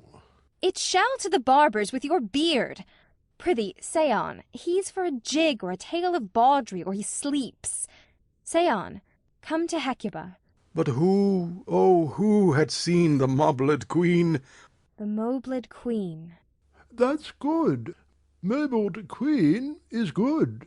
Run barefoot up and down, threatening the flames with bison rheum, a clout upon that head where late the diadem stood, and for a robe about her lank and all o'erteemed loins a blanket, in the alarm of fear caught up. Who this had seen, with tongue in venom steeped, 'gainst fortune's state would treason have pronounced. But if the gods themselves did see her then, when she saw Pyrrhus make malicious sport in mincing with his sword her husband's limbs, the instant burst of clamour that she made, unless things mortal move them not at all, would have made milch the burning eyes of heaven, and passion in the gods. Look whether he has not turned his colour, and has tears in's eyes. Pray you no more. 'Tis well. I'll have thee speak out the rest soon. Good my lord, will you see the players well bestowed? Do you hear? Let them be well used, for they are the abstract and brief chronicles of the time. After your death you were better have a bad epitaph than their ill report while you live. My lord, I will use them according to their desert. God's bodykins, man, much better. Use every man after his desert, and who should scape whipping? Use them after your own honour and dignity. The less they deserve, the more merit is in your bounty. Take them in. Come, sirs. Follow him, friends. We'll hear a play tomorrow. Exit Polonius with all the players but the first. Dost thou hear me, old friend? Can you play The Murder of Gonzago? Ay, my lord. We'll hat tomorrow night. You could, for a need, study a speech of some 12 or 16 lines which I would set down and insert in't, could you not? Ay, my lord. Very well. Follow that lord, and look you, mock him not. Exit first player. My good friends, I'll leave you till night. You are welcome to Elsinore. Good my lord. Ay, so God be with ye. Exeunt Rosencrantz and Guildenstern. Now I am alone. Oh, what a rogue and peasant slave am I! Is it not monstrous that this player here, but in a fiction, in a dream of passion, could force his soul so to his own conceit, that from her working all his visage wand, tears in his eyes, distraction in his aspect, a broken voice, and his whole function suiting with forms to his conceit, and all for nothing, for Hecuba? What's Hecuba to him, or he to Hecuba, that he should weep for her? What would he do, had he the motive and the cue for passion that I have? He would drown the stage with tears, and cleave the general ear with horrid speech, make mad the guilty, and appall the free, confound the ignorant, and amaze indeed the very faculties of eyes and ears. Yet I, a dull and muddy-mettled rascal, peak like John a Dreams, unpregnant of my cause, and can say nothing. No, not for a king, upon whose property and most dear life a damned defeat was made. Am I a coward? Who calls me villain, breaks my pate across, plucks off my beard and blows it in my face, tweaks me by the nose, gives me the lie i' the throat as deep as to the lungs? Who does me this? Ha! Swoons, I should take it. For it cannot be but I am pigeon-livered and lack gall to make oppression bitter. Or ere this I should have fatted all the region kites with this slave's offal. Bloody, bawdy villain! Remorseless, treacherous, lecherous, kindless villain! Oh, vengeance! Why, what an ass am I! This is most brave, that I, the son of a dear father murdered, prompted to my revenge by heaven and hell, must, like a whore, unpack my heart with words and fall a-cursing, like a very drab, a scullion. Fie upon it! Faugh! About my brain. I have heard that guilty creatures sitting at a play have by the very cunning of the scene been struck so to the soul that presently they have proclaimed their malefactions. For murder, though it have no tongue, will speak with most miraculous organ. I'll have these players play something like the murder of my father before mine uncle. I'll observe his looks, I'll tend him to the quick. If he but blench, I know my course. The spirit that I have seen may be the devil, and the devil hath power to assume a pleasing shape, yea, and perhaps, out of my weakness and my melancholy, as he is very potent with such spirits, abuses me to damn me. I'll have grounds more relative than this. The play's the thing, wherein I'll catch the conscience of the king. Exit. End of Act 2. Act 3, Scene 1. A room in the castle. Enter King Claudius, Queen Gertrude, Polonius, Ophelia, Rosencrantz, and Guildenstern. And can you, by no drift of circumstance, get from him why he puts on this confusion, grating so harshly all his days of quiet with turbulent and dangerous lunacy? He does confess himself distracted, but from what cause he will by no means speak. Nor do we find him forward to be sounded, but with a crafty madness keeps aloof. when we would bring him on to some confession of his true state. Did he receive you well? Most like a gentleman. But with much forcing of his disposition. Did you essay him to any pastime? Madam, it so fell out that certain players we o'erwrought on the way. Of this we told him, and there did seem in him a kind of joy to hear it. They are about the court, and, as I think, they have already order this night to play before him. 'Tis most true, and he beseech me to entreat your majesties to hear and see the matter. With all my heart, and it doth much content me to hear him so inclined. Good gentlemen, give him a further edge, and drive his purpose on to these delights. We shall, my lord. Exeunt Rosencrantz and Guildenstern. Sweet Gertrude, leave us two, for we have closely sent for Hamlet hither, that he, as 'twere by accident, may hear affront Ophelia. Her father and myself, lawful espials, will so bestow ourselves, that, seeing unseen, we may of their encounter frankly judge, and gather by him, as he is behaved, if 't be the affliction of his love or no, that thus he suffers for. I shall obey you. And for your part, Ophelia, I do wish that your good beauties be the happy cause of Hamlet's wildness. So shall I hope your virtues will bring him to his wonted way again, to both your honours. Madame, I wish it may. Exit Queen Gertrude. Ophelia, walk you here. Gracious, so please you, we will bestow ourselves. To Ophelia. Read on this book, that show of such an exercise may colour your loneliness. We are oft to blame in this. 'Tis too much proved, that with devotion's visage and pious action we do sugar o'er the devil himself. Aside. Oh, 'tis too true. How smart a lash that speech doth give my conscience! The harlot's cheek, beautied with plastering art, is not more ugly to the thing that helps it than is my deed to my most painted word. Oh, heavy burden! I hear him coming. Let's withdraw, my lord. Exeunt King Claudius and Polonius. Enter Hamlet. To be or not to be, that is the question. Whether 'tis nobler in the mind to suffer the slings and arrows of outrageous fortune, or to take arms against a sea of troubles, and by opposing end them. To die, to sleep, no more, and by a sleep to say we end the heartache and the 1,000 natural shocks that flesh is heir to, 'tis a consummation devoutly to be wished. To die, to sleep, perchance to dream, ay, there's the rub.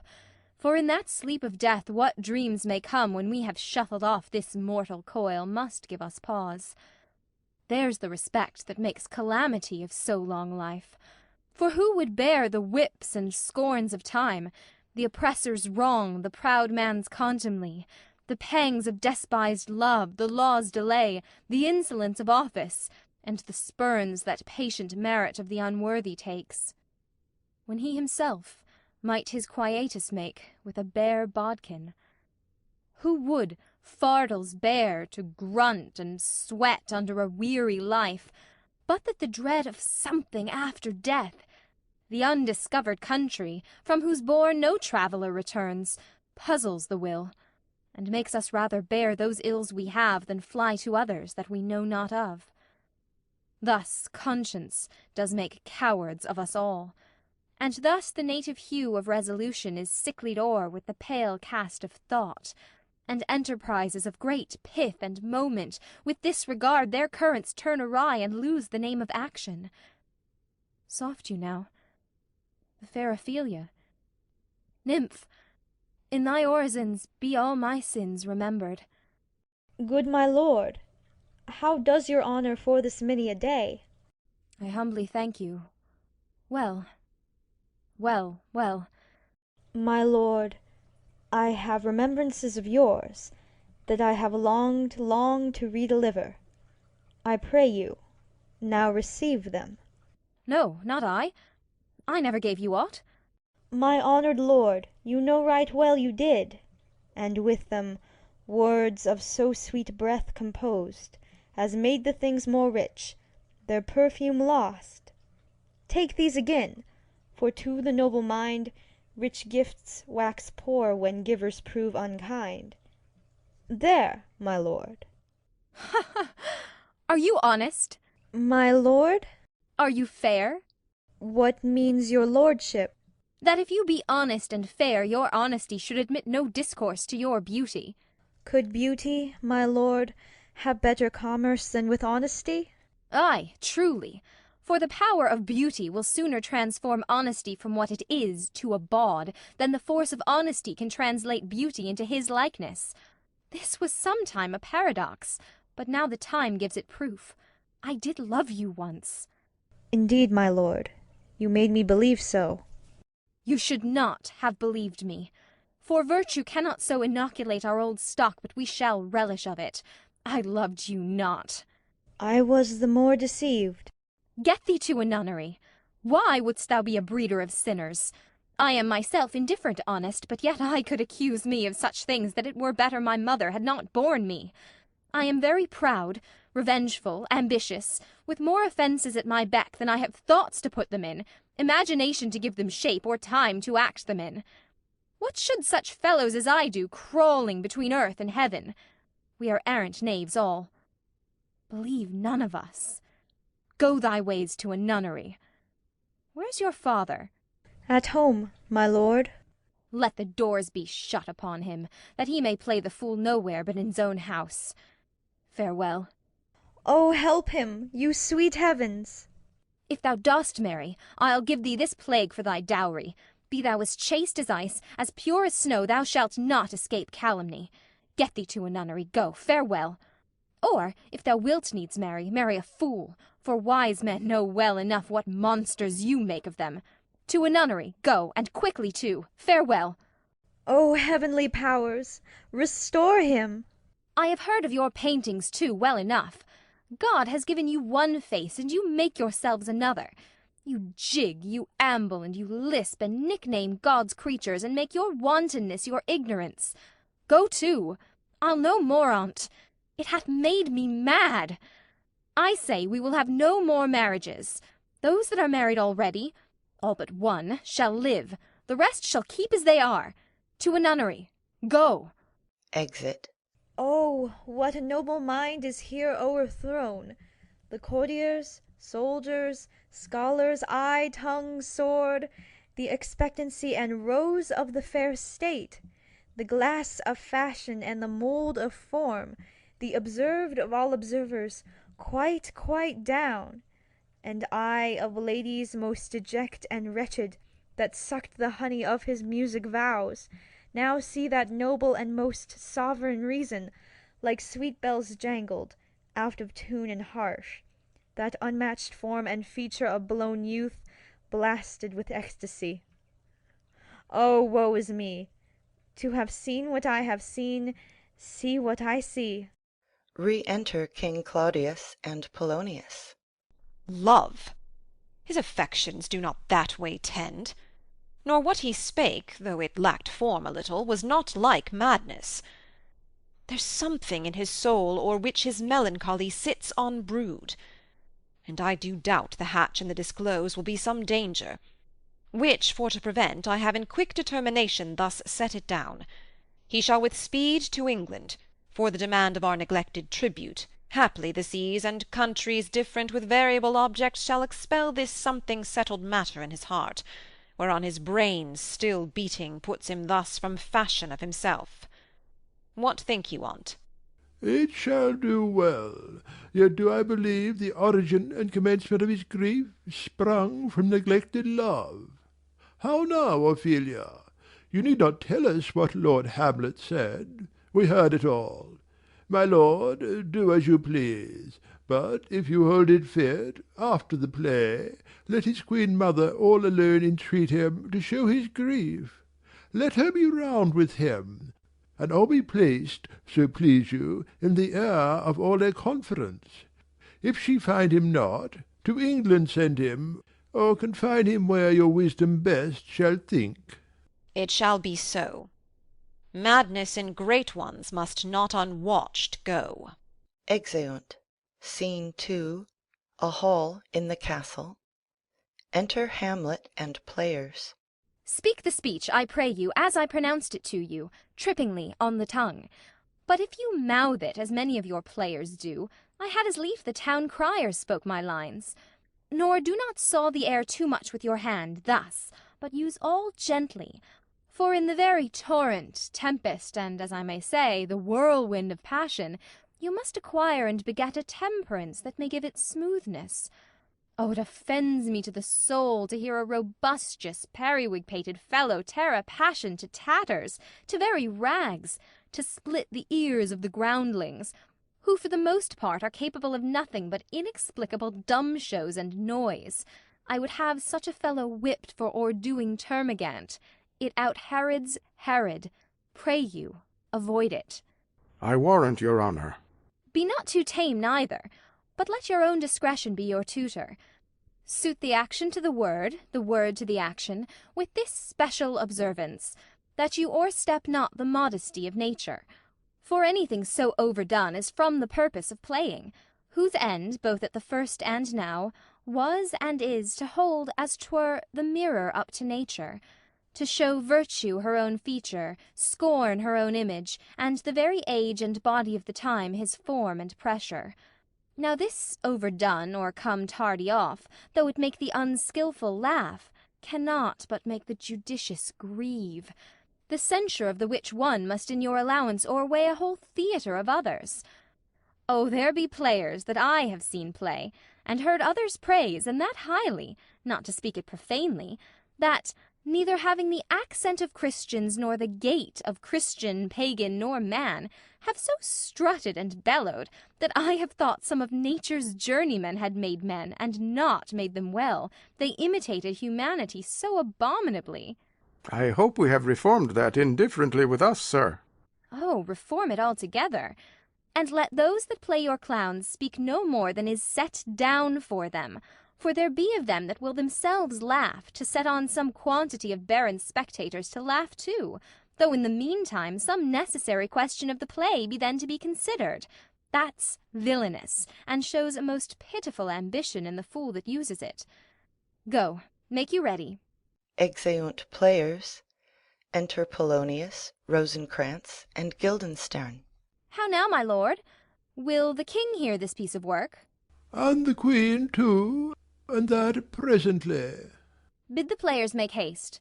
Exit Polonius. Will you two help to hasten them? We will, my lord. Exeunt Rosencrantz and Guildenstern. What ho, Horatio? Enter Horatio.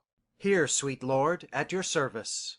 Horatio, thou art e'en as just a man as e'er my conversation coped withal. Oh, my dear lord. Nay, do not think I flatter. For what advancement may I hope from thee, that no revenue hast but thy good spirits to feed and clothe thee?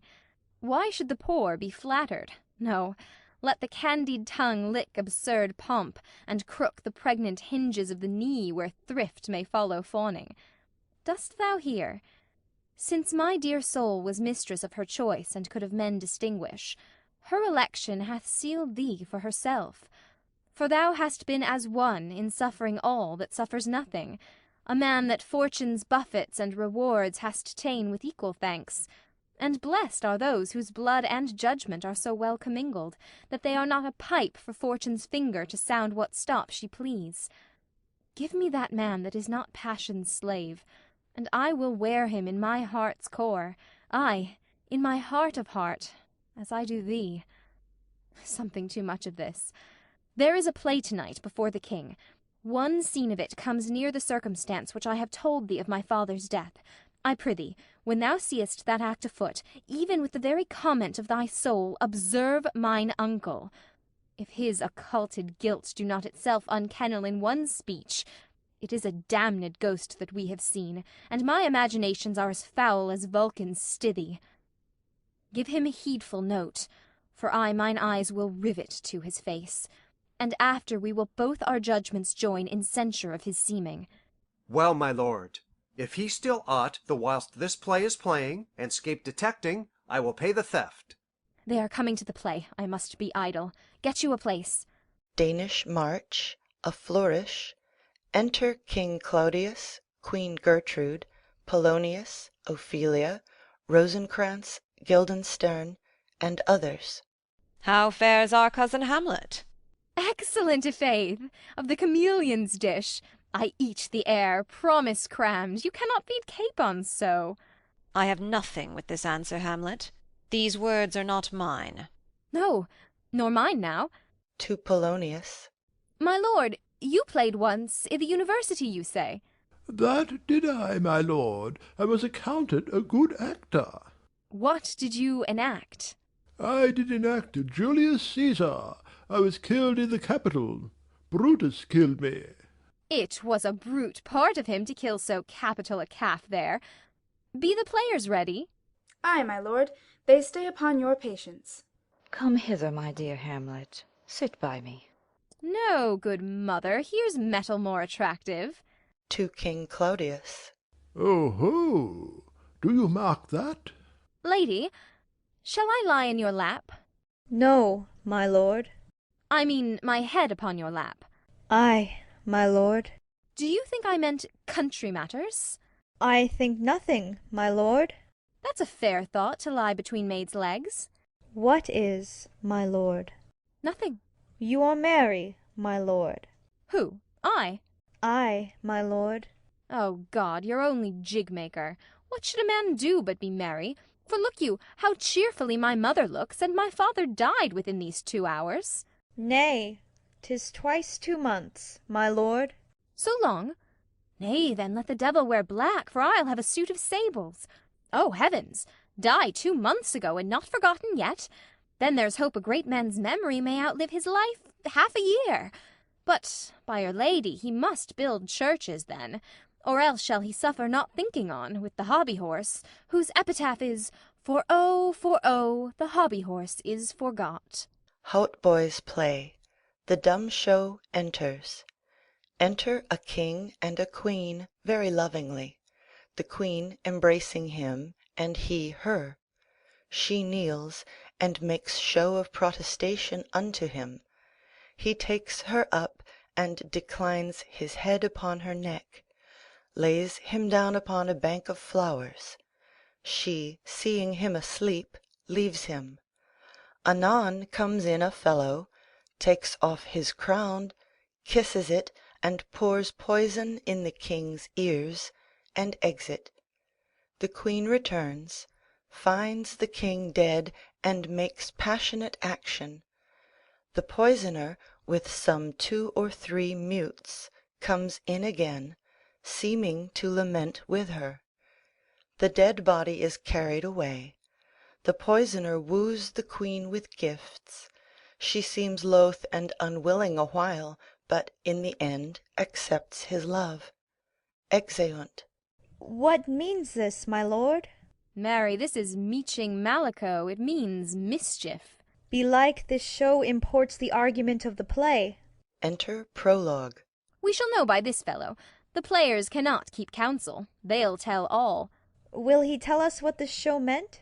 Ay, or any show that you'll show him. Be not you ashamed to show, he'll not shame to tell you what it means. You are not. I'll mark the play. For us, and for our tragedy, here stooping to your clemency, we beg your hearing patiently. Exit. Is this a prologue, or the posy of a ring? 'Tis brief, my lord. As woman's love. Enter 2 players, king and queen. Full 30 times hath Phoebus' cart gone round Neptune's salt wash and Tellus' orbed ground, and 30 dozen moons with borrowed sheen about the world have times 12 30s been, since love our hearts and Hymen did our hands unite commutual in most sacred bands.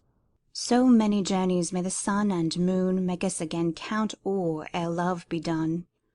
But woe is me, you are so sick of late, so far from cheer and from your former state, that I distrust you. Yet, though I distrust, discomfort you, my lord, it nothing must. For women's fear and love holds quantity, in neither aught nor in extremity. Now what my love is, proof hath made you know, and as my love is sized, my fear is so. Where love is great, the littlest doubts our fear. Where little fears grow great, great love grows there.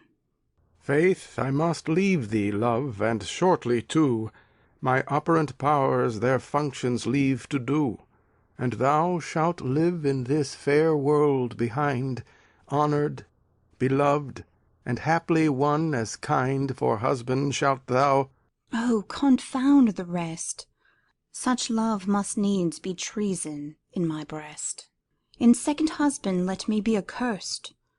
None wed the second but who killed the first. Wormwood, wormwood.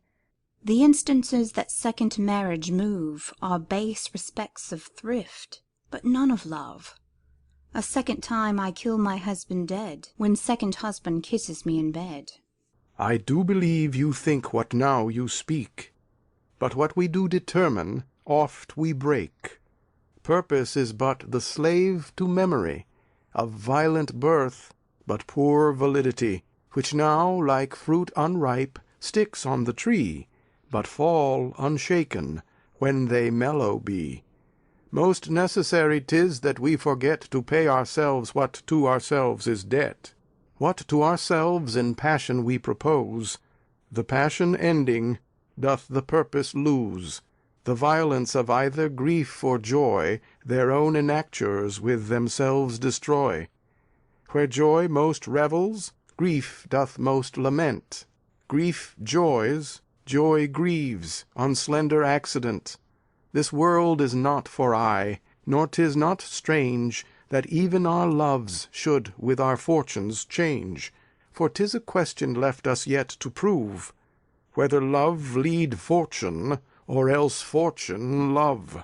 The great man down, you mark his favourite flies. The poor advanced makes friends of enemies, and hitherto doth love on fortune tend. For who not needs shall never lack a friend, and who in want a hollow friend doth try, directly seasons him his enemy. But orderly to end where I begun, our wills and fates do so contrary run, that our devices still are overthrown. Our thoughts are ours, their ends none of our own. So think thou wilt no second husband wed, but die thy thoughts when thy first lord is dead.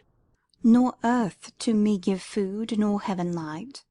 Sport and repose lock from me day and night. To desperation turn my trust and hope. An anchor's cheer in prison be my scope. Each opposite that blanks the face of joy meet what I would have well, and it destroy. Both here and hence pursue me lasting strife, if, once a widow, ever I be wife. If she should break it now. 'Tis deeply sworn. Sweet, leave me here a while. My spirits grow dull, and fain I would beguile the tedious day with sleep. Sleep rock thy brain, and never come mischance between us twain. Exit. Madam, how like you this play? The lady protests too much, methinks. Oh, but she'll keep her word. Have you heard the argument? Is there no offence in't? No, they do but jest. Poison in jest. No offence i' the world. What do you call the play? The Mouse-trap. Marry, how? Tropically. This play is the image of a murder done in Vienna. Gonzago is the duke's name, his wife Baptista. You shall see anon. 'Tis a knavish piece of work. But what o' that? Your Majesty and we that have free souls, it touches us not. Let the galled jade wince. Our withers are unwrung. Enter Lucianus. This is one Lucianus, nephew to the king. You are as good as a chorus, my lord. I could interpret between you and your love if I could see the puppets dallying. You are keen, my lord. You are keen.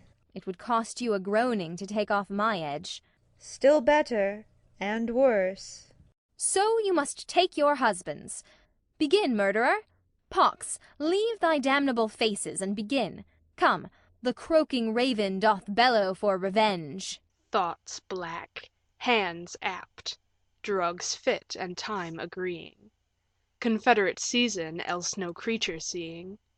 Thou mixture rank of midnight weeds collected, with Hecate's band thrice blasted, thrice infected.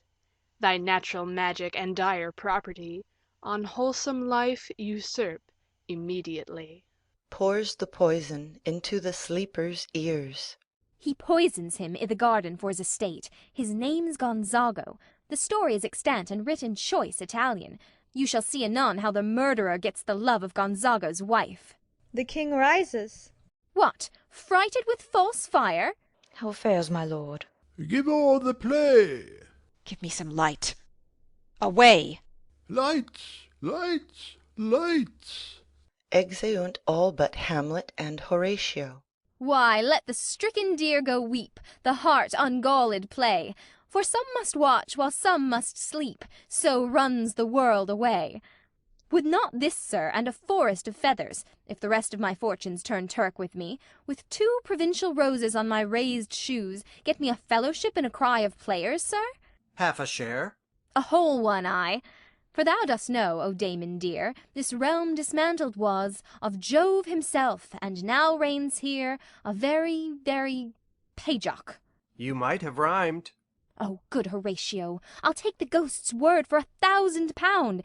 Didst perceive? Very well, my lord. Upon the talk of the poisoning. I did very well note him.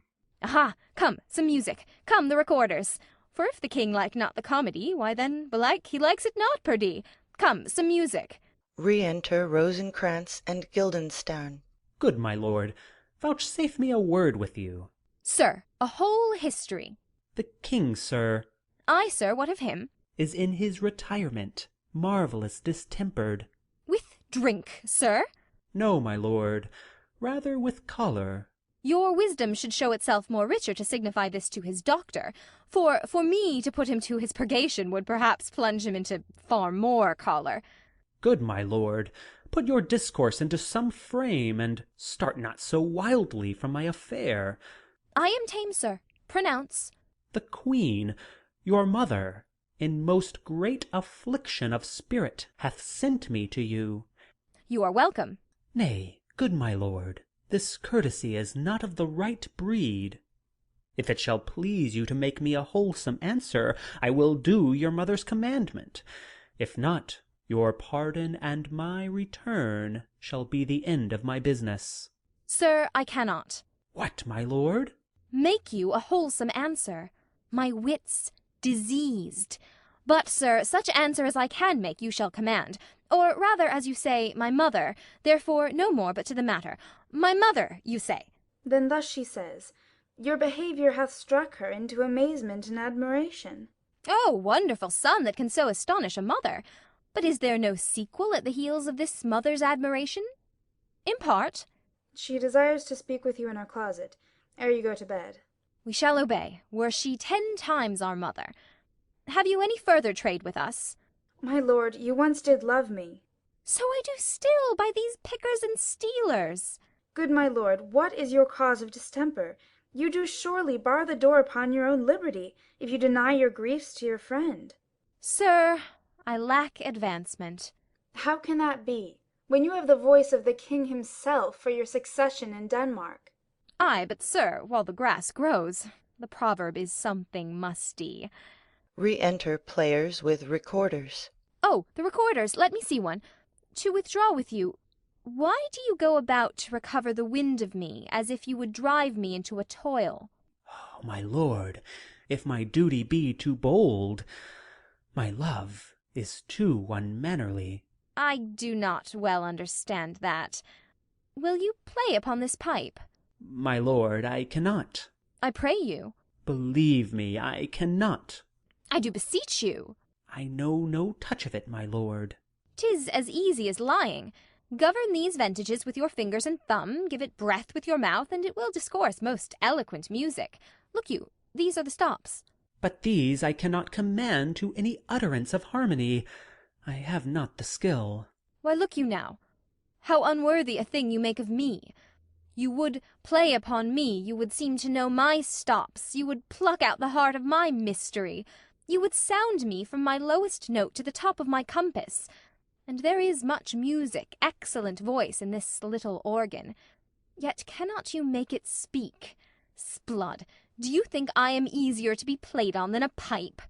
Call me what instrument you will, though you can fret me, yet you cannot play upon me. Enter Polonius. God bless you, sir. My lord, the Queen would speak with you, and presently. Do you see yonder cloud that's almost in shape of a camel? By the mass, and 'tis like a camel indeed. Methinks it is like a weasel. It is backed like a weasel. Or like a whale. Very like a whale. Then I will come to my mother by and by. They fool me to the top of my bent. I will come by and by. I will say so. By and by is easily said. Exit Polonius. Leave me, friends. Exeunt all but Hamlet. 'Tis now the very witching time of night, when churchyards yawn and hell itself breathes out contagion to this world. Now could I drink hot blood, and do such bitter business as the day would quake to look on. Soft. Now to my mother. O heart, lose not thy nature. Let not ever the soul of Nero enter this firm bosom. Let me be cruel, not unnatural. I will speak daggers to her, but use none. My tongue and soul in this be hypocrites. How in my words soever she be shent, to give them seals never my soul consent. Exit. Scene 3. A room in the castle. Enter King Claudius, Rosencrantz, and Guildenstern. I like him not, nor stands it safe with us to let his madness range. Therefore prepare you. I your commission will forthwith dispatch, and he to England shall along with you. The terms of our estate may not endure hazard so dangerous as doth hourly grow out of his lunacies. We will ourselves provide. Most holy and religious fear it is, to keep those many, many bodies safe, that live and feed upon your majesty. The single and peculiar life is bound, with all the strength and armour of the mind, to keep itself from noise. But much more that spirit upon whose weal depend and rest the lives of many. The cease of majesty dies not alone, but, like a gulf, doth draw what's near it with it. It is a massy wheel fixed on the summit of the highest mount, to whose huge spokes 10,000 lesser things are mortised and joined, which when it falls, each small annexment, petty consequence, attends the boisterous ruin. Never alone did the king sigh, but with general groan. Arm you, I pray you, to this speedy voyage, for we will fetters put upon this fear, which now goes too free-footed. We will haste us. Exeunt Rosencrantz and Guildenstern. Enter Polonius. My lord, he's going to his mother's closet. Behind the arras I'll convey myself, to hear the process. On warrant she'll tax him home, and as you said, and wisely was it said, 'tis meet that some more audience than a mother, since nature makes them partial, should o'erhear the speech of vantage. Fare you well, my liege. I'll call upon you ere you go to bed, and tell you what I know. Thanks, dear my lord. Exit Polonius. Oh, my offence is rank. It smells to heaven. It hath the primal eldest curse upon't, a brother's murder. Pray can I not? Though inclination be as sharp as will, my stronger guilt defeats my strong intent. And like a man to double business bound, I stand in pause where I shall first begin, and both neglect. What if this cursed hand were thicker than itself with brother's blood? Is there not rain enough in the sweet heavens to wash it white as snow? Whereto serves mercy but to confront the visage of offence? And what's in prayer but this twofold force to be forestalled ere we come to fall, or pardoned being down? Then I'll look up. My fault is past. But oh, what form of prayer can serve my turn? Forgive me my foul murder? That cannot be, since I am still possessed of those effects for which I did the murder. My crown, mine own ambition, and my queen. May one be pardoned and retain the offence? In the corrupted currents of this world offence's gilded hand may shove by justice, and oft 'tis seen the wicked prize itself buys out the law. But 'tis not so above. There is no shuffling, there the action lies in his true nature, and we ourselves compelled even to the teeth and forehead of our faults to give in evidence. What then? What rests? Try what repentance can. What can it not? Yet what can it when one cannot repent? O wretched state! O bosom black as death! O limed soul, that struggling to be free art more engaged! Help! Angels, make essay! Bow, stubborn knees, and heart with strings of steel be soft as sinews of the new-born babe. All may be well. Retires and kneels. Enter Hamlet. Now might I do it pat. Now he is praying, and now I'll do it. And so he goes to heaven. And so am I revenged. That would be scanned. A villain kills my father, and for that I, his sole son, do this same villain send to heaven. Oh, this is hire and salary, not revenge. He took my father grossly, full of bread, with all his crimes broad blown as flesh as May. And how his audit stands, who knows, save heaven? But in our circumstance and course of thought 'tis heavy with him. And am I then revenged, to take him in the purging of his soul, when he is fit and seasoned for his passage? No. Up, sword, and know thou a more horrid hent. When he is drunk, asleep, or in his rage, or in the incestuous pleasure of his bed, at gaming, swearing, or about some act that has no relish of salvation in't, then trip him, that his heels may kick at heaven, and that his soul may be as damned and black as hell, whereto it goes. My mother stays. This physic but prolongs thy sickly days. Exit. Rising. My words fly up, my thoughts remain below. Words without thoughts never to heaven go. Exit. Scene 4. The Queen's closet. Enter Queen Gertrude and Polonius. He will come straight. Look you lay home to him. Tell him his pranks have been too broad to bear with, and that your grace hath screened and stood between much heat and him. I'll sconce me even here. Pray you, be round with him. Within. Mother! Mother! Mother! I'll warrant you, fear me not. Withdraw, I hear him coming. Polonius hides behind the arras. Enter Hamlet. Now, mother, what's the matter? Hamlet, thou hast thy father much offended. Mother, you have my father much offended. Come, come, you answer with an idle tongue. Go, go, you question with a wicked tongue. Why, how now, Hamlet? What's the matter now? Have you forgot me? No, by the rood, not so. You are the queen, your husband's brother's wife, and would it were not so, you are my mother. Nay, then, I'll set those to you that can speak. Come, come, and sit you down. You shall not budge, you go not till I set you up a glass where you may see the inmost part of you. What wilt thou do? Thou wilt not murder me. Help! Help, ho! Behind. What, ho! Help! Help! Help! Drawing. How now, a rat? Dead, for a ducat, dead. Makes a pass through the arras.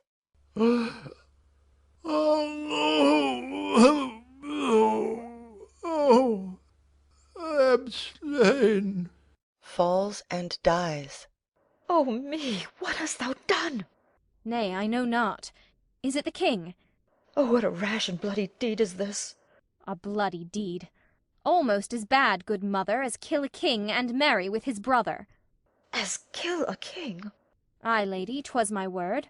Lifts up the arras and discovers Polonius. Thou wretched, rash, intruding fool, farewell. I took thee for thy better. Take thy fortune. Thou find'st to be too busy is some danger.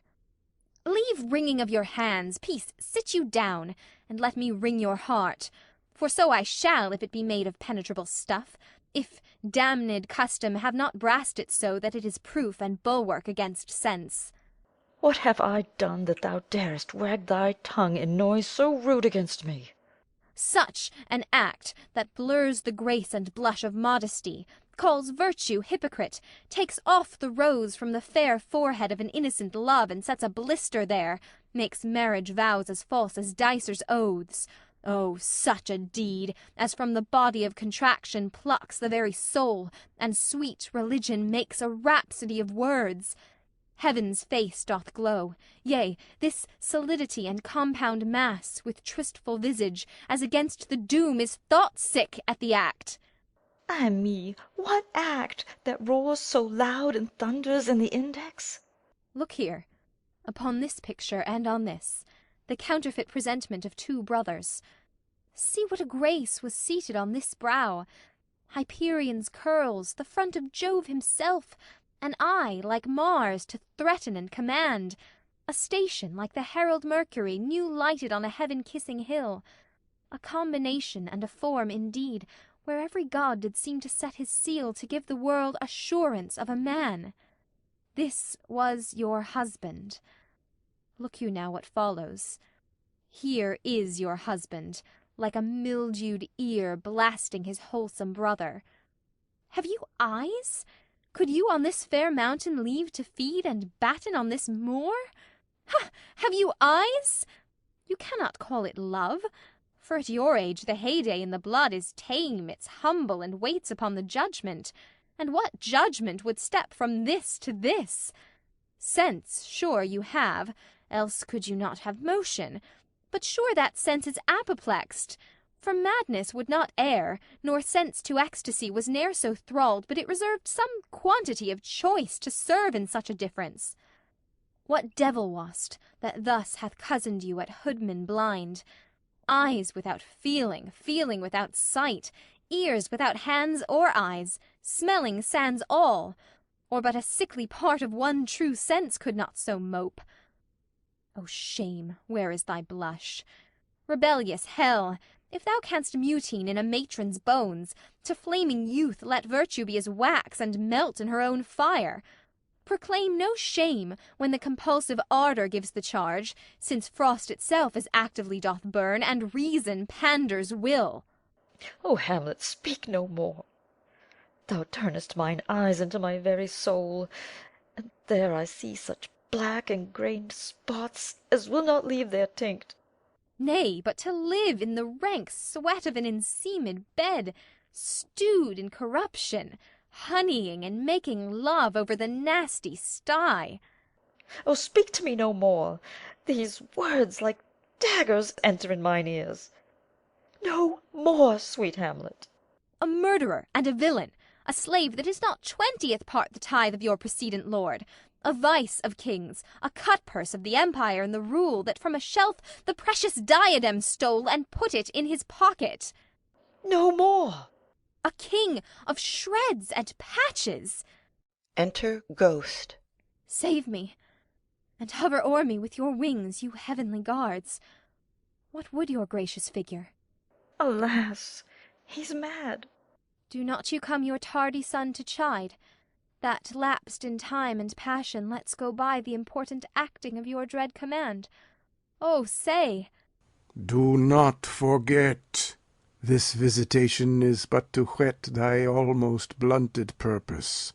But look, amazement on thy mother sits. Oh, step between her and her fighting soul. conceit in weakest bodies, strongest works. Speak to her, Hamlet. How is it with you, lady? Alas, how is it with you, that you do bend your eye on vacancy, and with the incorporeal air do hold discourse? Forth at your eyes your spirits wildly peep, and, as the sleeping soldiers in the alarm, your bedded hair, like life in excrements, starts up and stands on end. O gentle sun, upon the heat and flame of thy distemper sprinkle cool patience. Whereon do you look? On him. On him. Look you how pale he glares! His form and cause conjoined, preaching to stones would make them capable. Do not look upon me, lest with this piteous action you convert my stern effects. Then what I have to do will want true colour, tears perchance for blood. To whom do you speak this? Do you see nothing there? Nothing at all. Yet all that is I see. Nor did you nothing hear? No, nothing but ourselves. Why, look you there, look how it steals away! My father, in his habit as he lived, look where he goes even now, out at the portal. Exit Ghost. This the very coinage of your brain, this bodiless creation, ecstasy is very cunning in. Ecstasy! My pulse as yours doth temperately keep time, and makes as healthful music. It is not madness that I have uttered. Bring me to the test, and I the matter will re-word, which madness would gambol from. Mother, for love of grace, lay not that mattering unction to your soul, that not your trespass, but my madness speaks. It will but skin and film the ulcerous place, whilst rank corruption, mining all within, infects unseen. Confess yourself to heaven. Repent what's past, avoid what is to come, and do not spread the compost on the weeds to make them ranker. Forgive me this my virtue, for in the fatness of these pursy times, virtue itself of vice must pardon beg, yea, curb and woo for leave to do him good. O Hamlet, thou hast cleft my heart in twain. Oh, throw away the worser part of it, and live the purer with the other half. Good night, but go not to mine uncle's bed. Assume a virtue if you have it not. That monster, custom, who all sense doth eat of habit's devil, is angel yet in this, that to the use of actions fair and good he likewise gives a frock or livery that aptly is put on. Refrain to-night, and that shall lend a kind of easiness to the next abstinence, the next more easy, for use almost can change the stamp of nature, and either shame the devil or throw him out with wondrous potency. Once more, good night. And when you are desirous to be blessed, I'll blessing beg of you. For this same Lord, pointing to Polonius, I do repent, but heaven hath pleased it so to punish me with this and this with me, that I must be their scourge and minister. I will bestow him, and will answer well the death I gave him. So again, good night. I must be cruel only to be kind. Thus bad begins, and worse remains behind. One word more, good lady. What shall I do? Not this by no means that I bid you do. Let the bloat king tempt you again to bed, pinch wanton on your cheek, call you his mouse, and let him, for a pair of reechy kisses, or paddling in your neck with his damned fingers, make you to ravel all this matter out, that I, essentially, am not in madness, but mad in craft. 'Twere good you let him know. For who that's but a queen, fair, sober, wise, would from a paddock, from a bat, a gib, such dear concernings hide? Who would do so? No. In despite of sense and secrecy, unpeg the basket on the house's top, let the birds fly, and, like the famous ape, to try conclusions, in the basket creep, and break your own neck down. Be thou assured, if words be made of breath, and breath of life, I have no life to breathe what thou hast said to me. I must to England. You know that. Alack, I had forgot. 'Tis so concluded on. There's letters sealed, and my two schoolfellows, whom I will trust as I will adders fanged, they bear the mandate, They must sweep my way and marshal me to knavery. Let it work, for 'tis the sport to have the engineer hoist with his own petard, and shall go hard, but I will delve 1 yard below their minds, and blow them at the moon. Oh, 'tis most sweet, when in one line 2 crafts directly meet. This man shall set me packing. I'll lug the guts into the neighbour room. Mother, good night.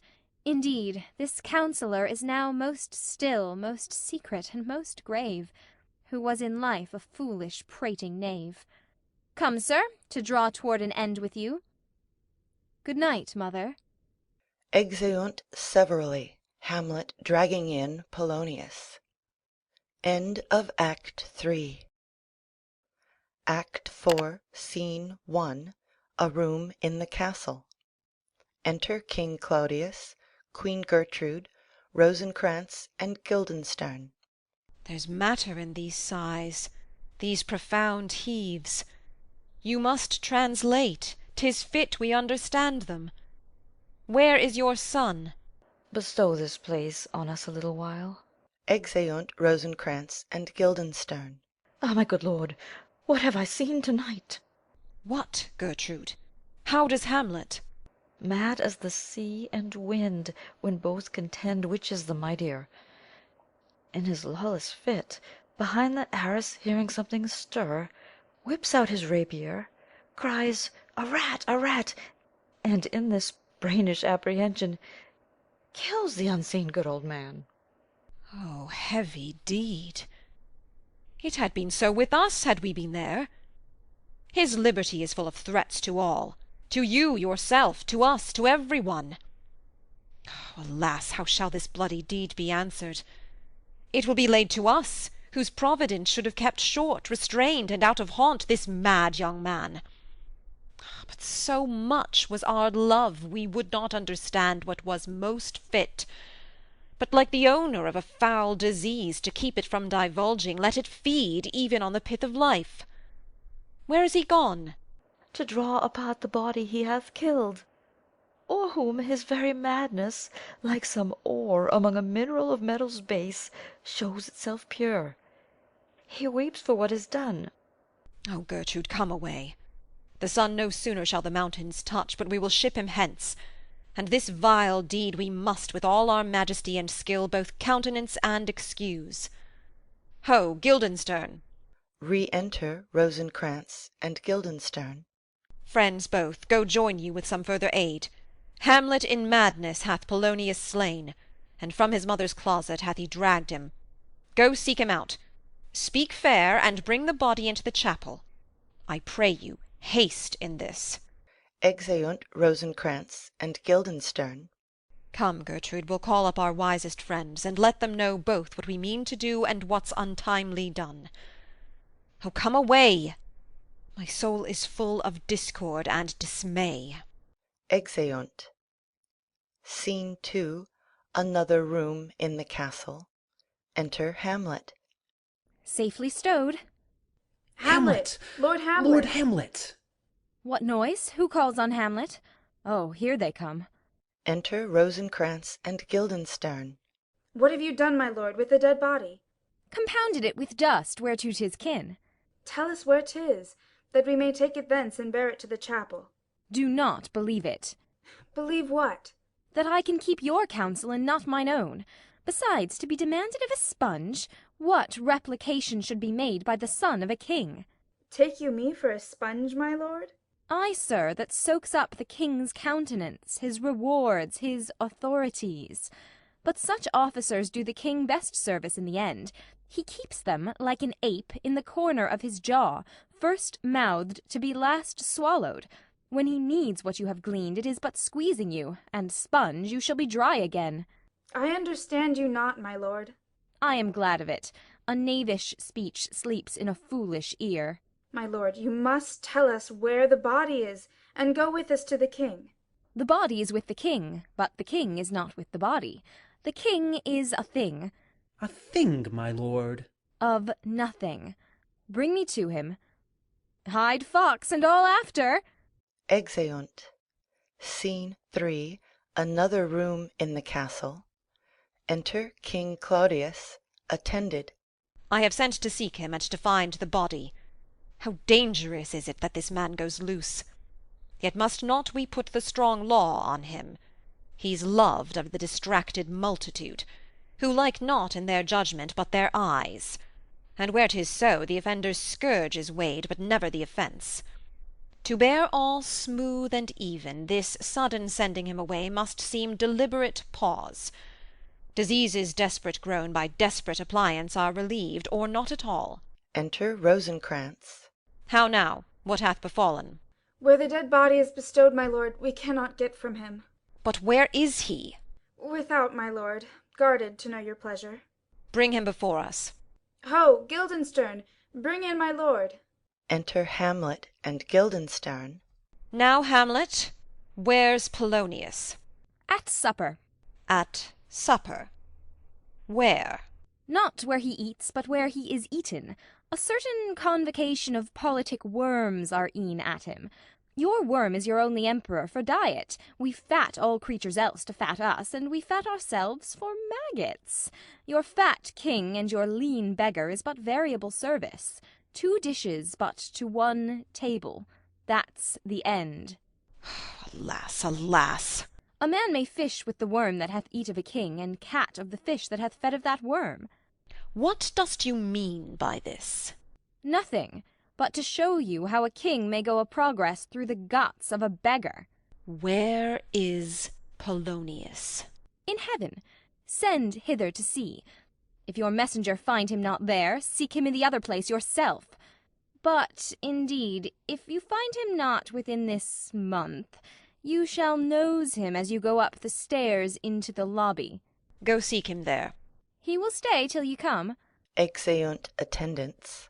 Hamlet, this deed, for thine especial safety, which we do tender as we dearly grieve for that which thou hast done, must send thee hence with fiery quickness.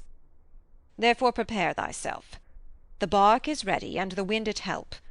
The associates tend, and everything is bent for England. For England? Ay, Hamlet. Good. So is it, if thou knewest our purposes. I see a cherub that sees them. But come for England. Farewell, dear mother. Thy loving father, Hamlet? My mother. Father and mother is man and wife is one flesh, and so my mother. Come, for England. Exit. Follow him at foot. Tempt him with speed aboard. Delay it not, I'll have him hence to-night. Away, for everything is sealed and done that else leans on the affair. Pray you, make haste. Exeunt Rosencrantz and Guildenstern.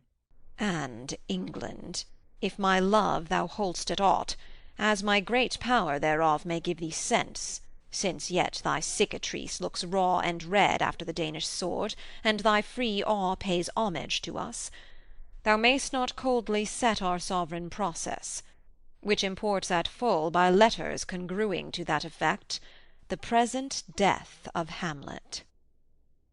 Do it, England. For like the hectic in my blood he rages, and thou must cure me. Till I know 'tis done, howe'er my haps, my joys were ne'er begun. Exit. Scene 4. A plain in Denmark. Enter Fortinbras, a captain, and soldiers marching.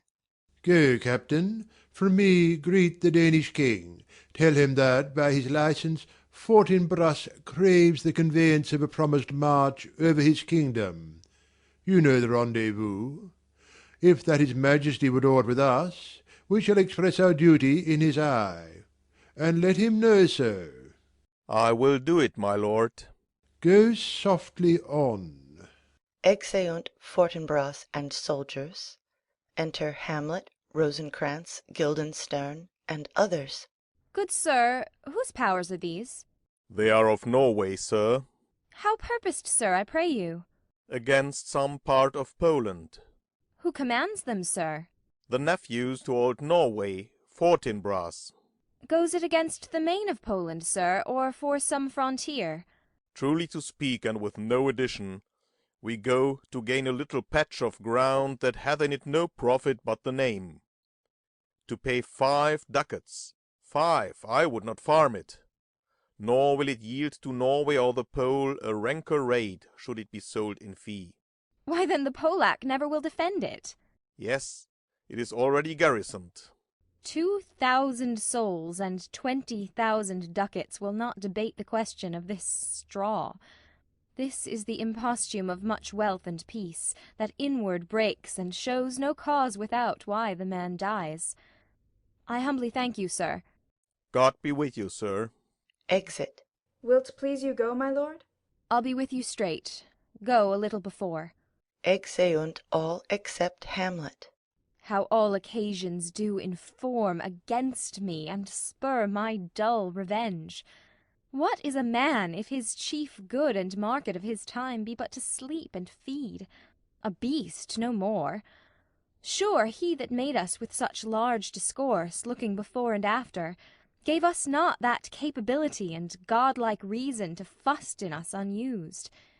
Now whether it be bestial oblivion, or some craven scruple of thinking too precisely on the event, a thought which, quartered, hath but 1 part wisdom and ever 3 parts coward, I do not know why yet I live to say this thing's to do, sith I have cause and will and strength and means to do it. Examples gross as earth exhort me. Witness this army of such mass and charge, led by a delicate and tender prince, whose spirit, with divine ambition puffed, makes mouths at the invisible event, exposing what is mortal and unsure to all that fortune, death, and danger dare, even for an egg-shell. Rightly to be great is not to stir without great argument, but greatly to find quarrel in a straw when honour's at the stake. How stand I, then, that have a father killed, a mother stained, excitements of my reason and my blood, and let all sleep?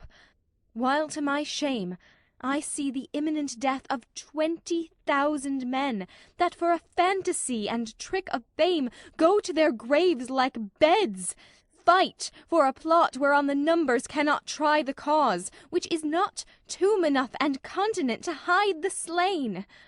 Oh, from this time forth, my thoughts be bloody, or be nothing worth. Exit. Scene 5. Elsinore. A room in the castle. Enter Queen Gertrude, Horatio, and a gentleman. I will not speak with her. She is importunate, indeed distract. Her mood will needs be pitied. What would she have? She speaks much of her father, says she hears there's tricks i' the world, and hems and beats her heart, spurns enviously at straws, speaks things in doubt that carry but half sense. Her speech is nothing, yet the unshaped use of it doth move the hearers to collection.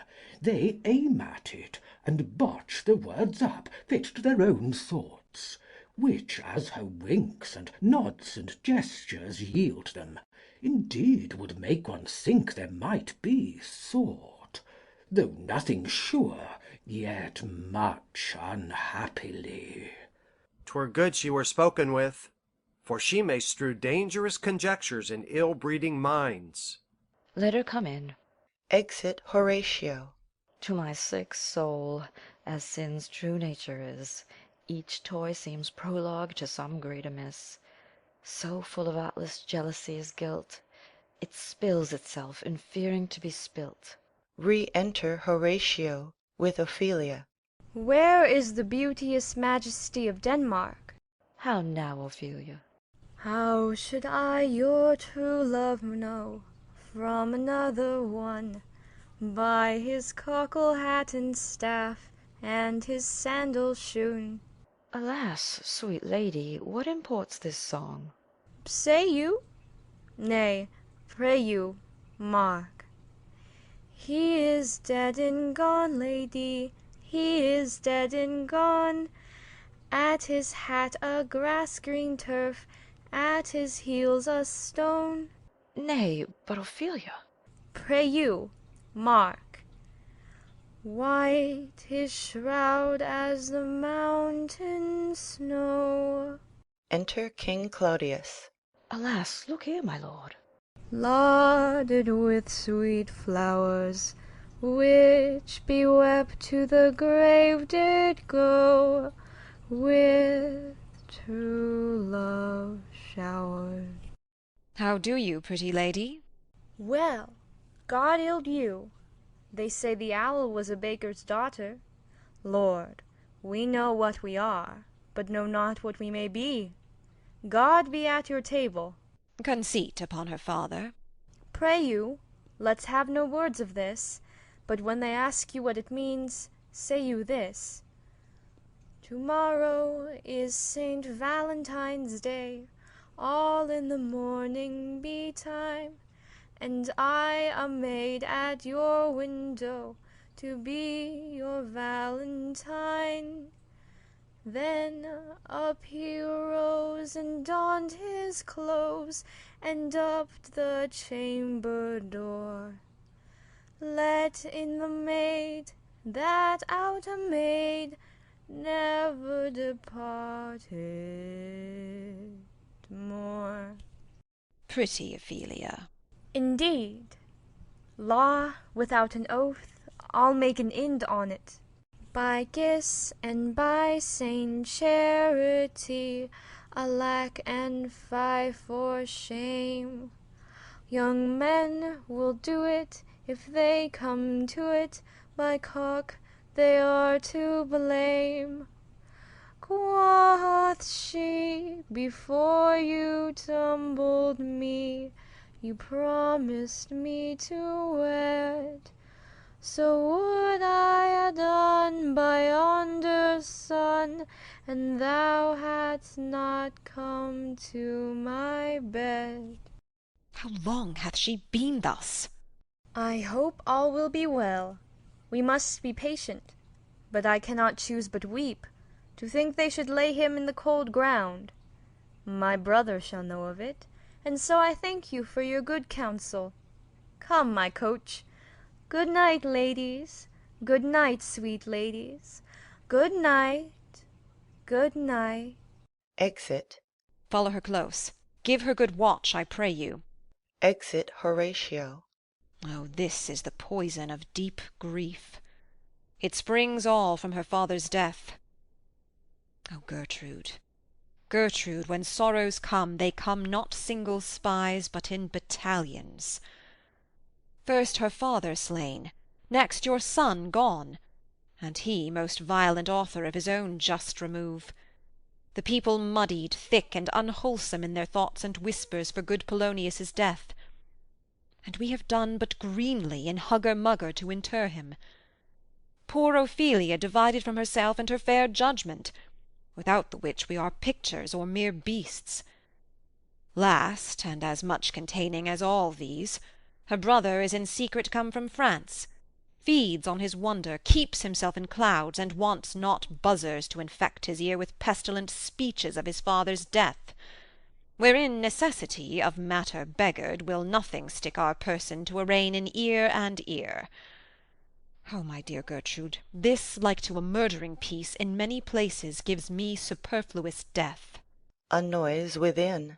Alack, what noise is this? Where are my Switzers? Let them guard the door. Enter another gentleman.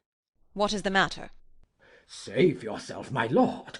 The Ocean, overpeering of his list, eats not the flats with more impetuous haste than young Laertes in a riotous head, or bears your officers.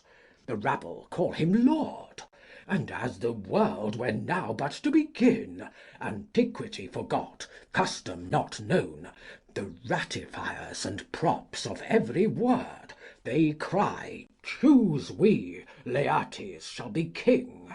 Caps, hands, and tongues applaud it to the clouds. Laertes shall be king, Laertes king. How cheerfully on the false trail they cry. Oh, this is counter, you false Danish dogs. The doors are broke. Noise within. Enter Laertes, armed, Danes following. Where is this king? Sirs, stand you all without. No, let's come in. I pray you, give me leave. We will. We will. They retire without the door. I thank you. Keep the door. O thou vile king, give me my father. Calmly, good Laertes. That drop of blood that's calm proclaims me bastard, cries cuckold to my father, brands a harlot even here, between the chaste unsmirched brow of my true mother. What is the cause, Laertes, that thy rebellion looks so giant-like? Let him go, Gertrude, do not fear our person. There such divinity doth hedge a king, that treason can but peep to what it would, acts little of his will. Tell me, Laertes, why thou art thus incensed. Let him go, Gertrude. Speak, man. Where is my father? Dead. But not by him. Let him demand his fill. How came he dead? I'll not be juggled with. To hell allegiance, vows to the blackest devil, conscience and grace to the profoundest pit, I dare damnation. To this point I stand, that both the worlds I give to negligence, let come what comes. Only I'll be revenged most sorely for my father. Who shall stay you? My will, not all the world. And for my means I'll husband them so well, they shall go far with little. Good Laertes, if you desire to know the certainty of your dear father's death, is't writ in your revenge, that swoop-stake you will draw both friend and foe, winner and loser? None but his enemies. Will you know them, then? To his good friends thus wild I'll ope my arms, and like the kind life-rendering pelican, repass them with my blood. Why, now you speak like a good child and a true gentleman. That I am guiltless of your father's death, and am most sensible in grief for it, it shall as level to your judgment pierce as day does to your eye. Let her come in. How now? What noise is that? Re-enter Ophelia. O heat, dry up my brains, tears 7 times salt, burn out the sense and virtue of mine eye. By heaven thy madness shall be paid by weight, till our scale turn the beam, O rose of May.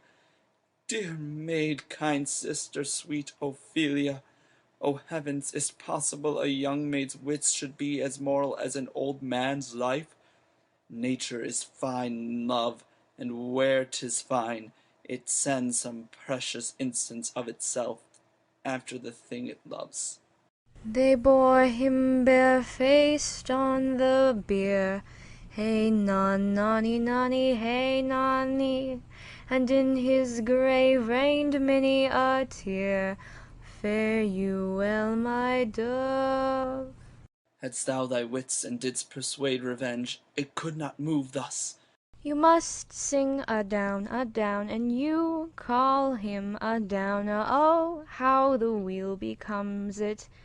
It is the false steward that stole his master's daughter. This nothing's more than matter. There's rosemary, that's for remembrance. Pray, love, remember. And then there's pansies, that's for thoughts. A document in madness, thoughts and remembrance fitted. There's fennel for you, and columbines. There's rue for you, and here's some for me. We may call it herb grace of Sundays. Oh, you must weigh your rue with a difference. There's a daisy. I would give you some violets, but they withered all when my father died. They say he made a good end.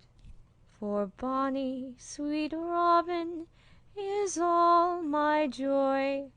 Thought and affliction, passion, hell itself, she turns to favour and to prettiness. And will he not come again? And will he not come again? No, no, he is dead. Go to thy deathbed. He never will come again. His beard was as white as snow. All flaxen was his poll. He is gone, and we cast away moan. God have mercy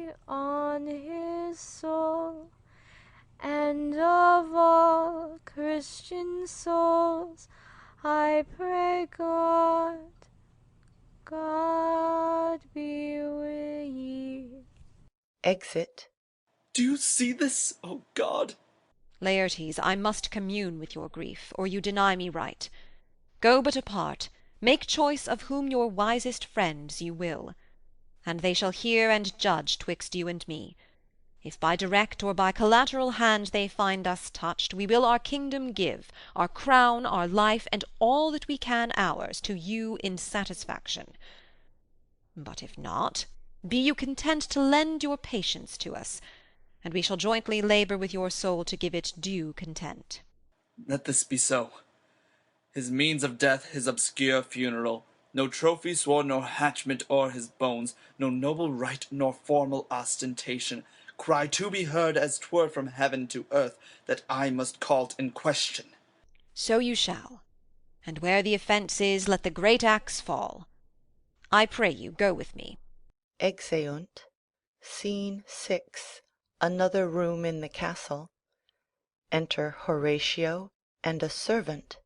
What are they that would speak with me? Sailors, sir. They say they have letters for you. Let them come in. Exit servant. I do not know from what part of the world I should be greeted, if not from Lord Hamlet. Enter sailors. God bless you, sir. Let him bless thee too. He shall, sir, and please him. There's a letter for you, sir. It comes from the ambassador that was bound for England. If your name be Horatio, as I am let to know it is. Reads. Horatio, when thou shalt have overlooked this, give these fellows some means to the king. They have letters for him. Ere we were 2 days old at sea, a pirate of very warlike appointment gave us chase. Finding ourselves too slow of sail, we put on a compelled valor, and in the grapple I boarded them, on the instant they got clear of our ship, so I alone became their prisoner. They have dealt with me like thieves of mercy, but they knew what they did. I am to do a good turn for them. Let the king have the letters I have sent, and repair thou to me with as much speed as thou wouldest fly death. I have words to speak in thine ear will make thee dumb, yet are they much too light for the bore of the matter. These good fellows will bring thee where I am. Rosencrantz and Guildenstern hold their course for England. Of them I have much to tell thee. Farewell. He that knowest thine, Hamlet. Come, I will make you way for these your letters, and do it the speedier, that you may direct me to him from whom you brought them. Exeunt. Scene 7. Another room in the castle. Enter King Claudius and Laertes. Now must your conscience my acquaintance seal, and you must put me in your heart for friend, sith you have heard, and with a knowing ear, that he which hath your noble father slain pursued my life. It well appears. But tell me why you proceeded not against these feats, so crimeful and so capital in nature, as by your safety, wisdom, all things else, you mainly were stirred up. Oh, for 2 special reasons, which may to you perhaps seem much unsinewed, but yet to me they are strong. The queen his mother lives almost by his looks, and for myself, my virtue or my plague, be it either which, she's so conjunctive to my life and soul, that as the star moves not but in his sphere, I could not but by her. The other motive, why to a public count I might not go, is the great love the general gender bear him, who dipping all his faults in their affection, would, like the spring that turneth wood to stone, convert his gibes to graces, so that my arrows, too slightly timbered for so loud a wind, would have reverted to my bow again, and not where I had aimed them. And so have I a noble father lost, a sister driven into desperate terms, whose worth, if praises may go back again, stood challenger on mount of all the age for her perfections. But my revenge will come. Break not your sleeps for that. You must not think that we are made of stuff so flat and dull that we can let our beard be shook with danger and think it pastime. You shortly shall hear more.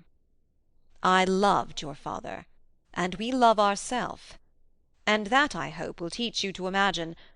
Enter a messenger. How now? What news? Letters, my lord, from Hamlet.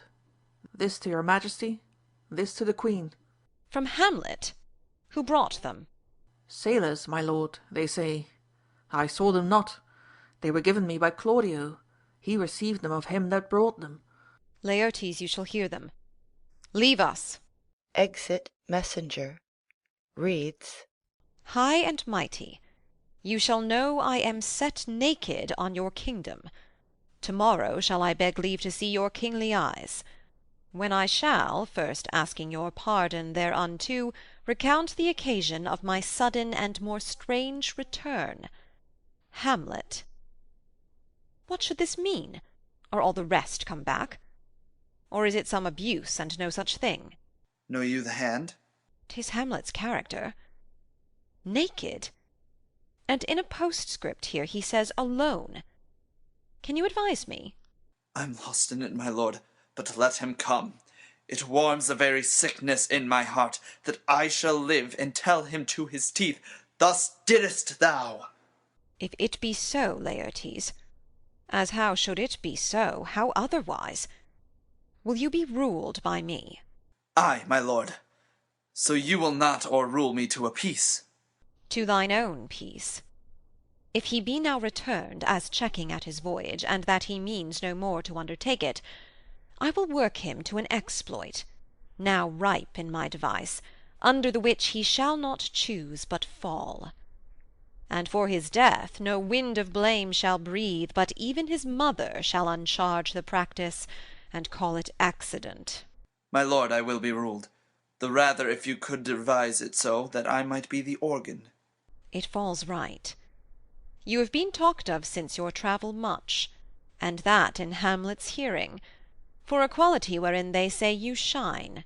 Your sum of parts did not together pluck such envy from him as did that one, and that in my regard of the unworthiest siege.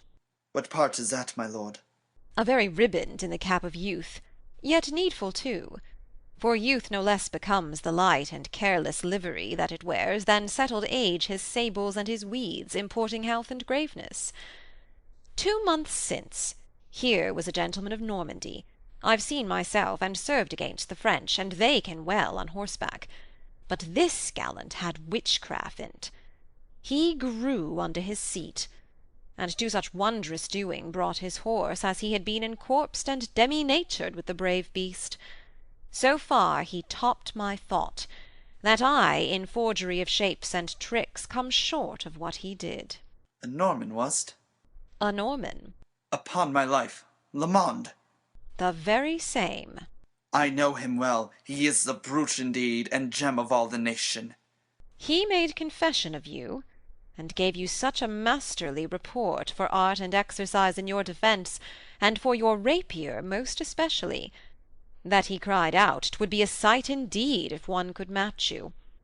The scrimmers of their nation, he swore, had had neither motion, guard, nor eye, if you opposed them. So this report of his did Hamlet so envenom with his envy that he could nothing do but wish and beg your sudden coming o'er to play with him. Now out of this... What out of this, my lord? Laertes, was your father dear to you?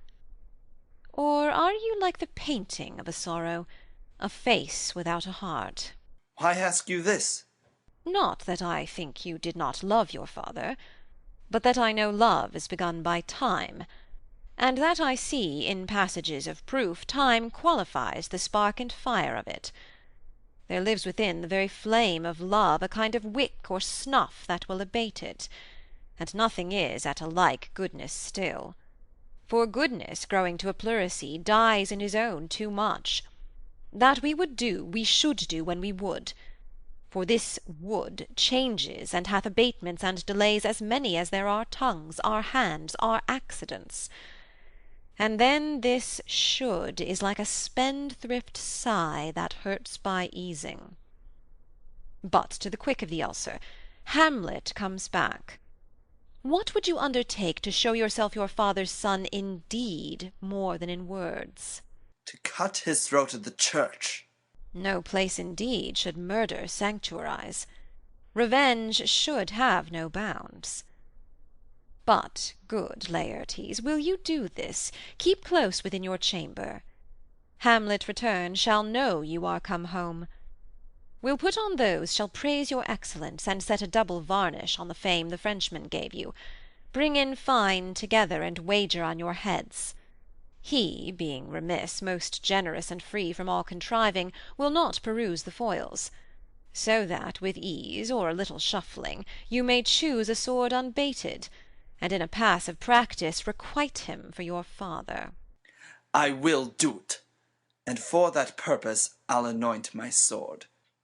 I bought an unction of a mountebank, so mortal that but dip a knife in it, where it draws blood no cataplasm so rare, collected from all simples that have virtue under the moon, can save the thing from death, that is but scratched withal.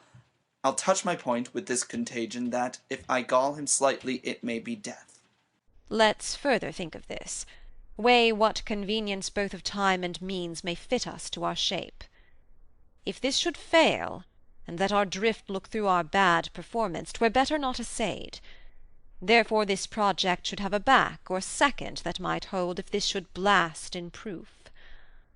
Soft, let me see. We'll make a solemn wager on your cunnings.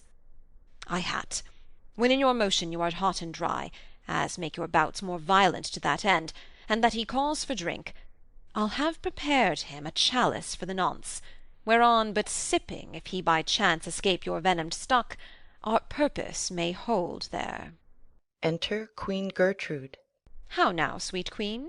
One woe doth tread upon another's heel, so fast they follow. Your sister's drowned, Laertes. Drowned? Oh, where? There is a willow grows aslant a brook, that shows his hoar leaves in the glassy stream. There with fantastic garlands did she come, of crowflowers, nettles, daisies, and long purples, that liberal shepherds give a grosser name, but our cold maids do dead men's fingers call them. There on the pendant boughs her coronet weeds, clambering to hang, an envious sliver broke, when down her weedy trophies and herself fell in the weeping brook. Her clothes spread wide, and mermaid-like awhile they bore her up, which time she chanted snatches of old tunes, as one incapable of her own distress, or like a creature native and endued unto that element. But long it could not be, till that her garments, heavy with their drink, pulled the poor wretch from her melodious lay to muddy death. Alas, then she is drowned? Drowned, drowned. Too much of water hast thou, poor Ophelia, and therefore I forbid my tears. But yet it is our trick, nature her custom holds. Let shame say what it will, when these are gone, the woman will be out. Adieu, my lord. I have a speech of fire, that fain would blaze, but that this folly doubts it. Exit. Let's follow, Gertrude. How much I had to do to calm his rage! Now fear I this will give it start again. Therefore let's follow. Exeunt. End of Act 4. Act 5, Scene 1. A churchyard. Enter 2 clowns with spades, etc. Is she to be buried in Christian burial, that wilfully seeks her own salvation? I'll tell thee she is, and therefore make her grave straight. The crowner hath sat on her, and finds it Christian burial. How can that be, unless she drowned herself in her own defence? Why, 'tis found so. It must be se offendendo, it cannot be else. For here lies the point. If I drown myself wittingly, it argues an act, and an act hath 3 branches. It is to act, to do, to perform. Our gal, she drowned herself wittingly. Nay, but hear you, Goodman Delver. Give me leave. Here lies the water. Good. Here stands the man. Good. If the man go to this water and drown himself, it is willy-nilly he goes. Mark you that. But if the water come to him and drown him, he drowns not himself. Argal, he that is not guilty of his own death shortens not his own life. But is this law? Ay, Mary, it's Crowner's quest law. Will you add the truth on't? If this had not been a gentlewoman, she should have been buried out a Christian burial. Why, there thou say'st. And the more pity that great folk should have countenance in this world to drown or hang themselves more than they're even Christian. Come my spade, there's no ancient gentlemen but gardeners, ditchers, and grave-makers. They hold up Adam's profession. Was he a gentleman? He was the first that ever bore arms. Why, he had none. What, art a heathen? How dost thou understand the Scripture? The Scripture says Adam digged. Could he dig without arms? I'll put another question to thee. If thou answerest me not to the purpose, confess thyself. Go to. What is he that builds stronger than either the mason, the shipwright, or the carpenter? The gallows maker. For that frame outlives 1,000 tenants. I like thy wit well, in good faith. The gallows does well. But how does it well? It does well to those that do in. Now thou dost ill to say the gallows is built stronger than the church. Argal, the gallows may do well to thee. Do it again, come. Who builds stronger than a mason, a shipwright, or a carpenter? Ay, tell me that, and unyoke. Marry, now I can tell. To it. Mass, I cannot tell. Enter Hamlet and Horatio at a distance. Cudgel thy brains no more about it, for your dull ass will not mend its pace with beating. And when you are asked this question next, say, a grave maker. The houses that he makes last till doomsday. Go, get thee to yawn. Fetch me a stoup of liquor. Exit second clown. He digs and sings. In youth when I did love, methought it was very sweet to contract all the time for my behove. Oh, methought there was nothing meet. Has this fellow no feeling of his business that he sings at grave-making? Custom hath made it in him a property of easiness. 'Tis e'en so. The hand of little employment hath the daintier sense. But age with his stealing steps hath clawed me in his clutch, and hath shipped me into the land as if I had never been such. Throws up a skull. That skull had a tongue in it, and could sing once. How the knave jowls it to the ground as if it were Cain's jawbone that did the first murder. It might be the pate of a politician which this ass now o'erreaches, one that would circumvent God, might it not? It might, my lord. Or of a courtier which could say, Good morning, sweet lord, how dost thou, good lord? This might be my lord such-a-one that praised my lord such-a-one's horse when he meant to beg it, might it not? Ay, my lord. Why, e'en so. And now my lady worms, chapless and knocked about the mazzard with a sexton's spade. Here's fine revolution, and we had the trick to see it. Did these bones cost no more the breeding but to play at loggets with them? Mine ache to think on't. A pickaxe and a spade, for and a shrouding sheet. Oh, a pit of clay for to be made, for such a guest is meet. Throws up another skull. There's another. Why may not that be the skull of a lawyer? Where be his quiddities now, his quillets, his cases, his tenures, and his tricks? Why does he suffer this rude knave now to knock him about the sconce with a dirty shovel, and will not tell him of his action of battery? This fellow might be in's time a great buyer of land, with his statutes, his recognizances, his fines, his double vouchers, his recoveries. Is this the fine of his fines, and the recovery of his recoveries, to have his fine pate full of fine dirt? Will his vouchers vouch him no more of his purchases, and double ones too, than the length and breadth of a pair of indentures? The very conveyances of his lands will hardly lie in this box. And must the inheritor himself have no more, huh? Not a jot more, my lord. Is not parchment made of sheepskins? Ay, my lord, and of calfskins too. They are sheep and calves which seek out assurance in that. I will speak to this fellow. Whose grave's this, sirrah? Mine, sir. Oh, a pit of clay for to be made, for such a guest is meet. I think it be thine indeed, for thou liest in't. You lie out on't, sir, and therefore 'tis not yours. For my part, I do not lie in it, yet it is mine. Thou dost lie in't to be in't, and say it is thine. 'Tis for the dead, not for the quick, therefore thou liest. 'Tis a quick lie, sir, till away again, from me to you. What man dost thou dig it for? For no man, sir. What woman, then? For none, neither. Who is to be buried in't? One that was a woman, sir, but rest her soul, she's dead. How absolute the knave is!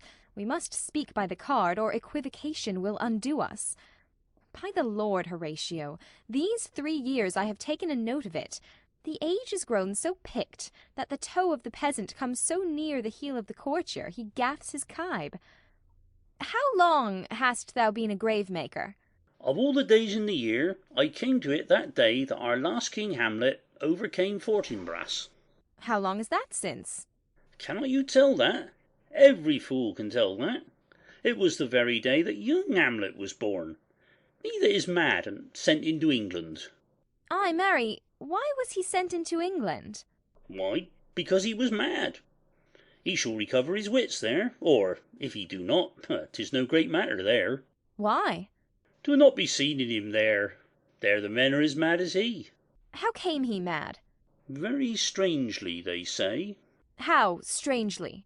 Faith, e'en with losing his wits. Upon what ground? Why, here in Denmark. I have been sexton here, man and boy, 30 years. How long will a man lie i' the earth ere he rot? Faith, if he be not rotten before he die, as we have many poxy courses nowadays that will scarce hold the laying in, he will last you some 8 year or 9 year. A tanner will last you 9 year. Why he more than another? Why, sir, his hide is so tanned with his trade that he will keep out water a great while, and your water is a sore decayer of your whoreson dead body. Here's a skull now. This skull has lain in the earth 23 years. Whose was it? A whoreson mad fellow it was. Whose do you think it was? Nay, I know not. Pestilence on him for a mad rogue. Poured a flagon of Rhenish on my head once. This same skull, sir, was Sir Yorick's skull, the king's jester. This? E'en that. Let me see. Takes the skull. Alas, poor Yorick. I knew him, Horatio. A fellow of infinite jest, of most excellent fancy. He hath borne me on his back 1,000 times. And now, how abhorred in my imagination it is! My gorge rises at it. Here hung those lips that I have kissed I know not how oft. Where be your gibes now? Your gambols, your songs, your flashes of merriment that were wont to set the table on a roar? Not one now to mock your own grinning? Quite chapfallen? Now get you to my lady's chamber, and tell her, let her paint an inch thick. To this favour she must come. Make her laugh at that. Prithee, Horatio, tell me one thing. What's that, my lord? Dost thou think Alexander looked to this fashion of the earth? E'en so. And smelt so? Puts down the skull. E'en so, my lord. To what base uses we may return, Horatio. Why may not imagination trace the noble dust of Alexander till he find it stopping a bunghole? 'Twere to consider too curiously to consider so.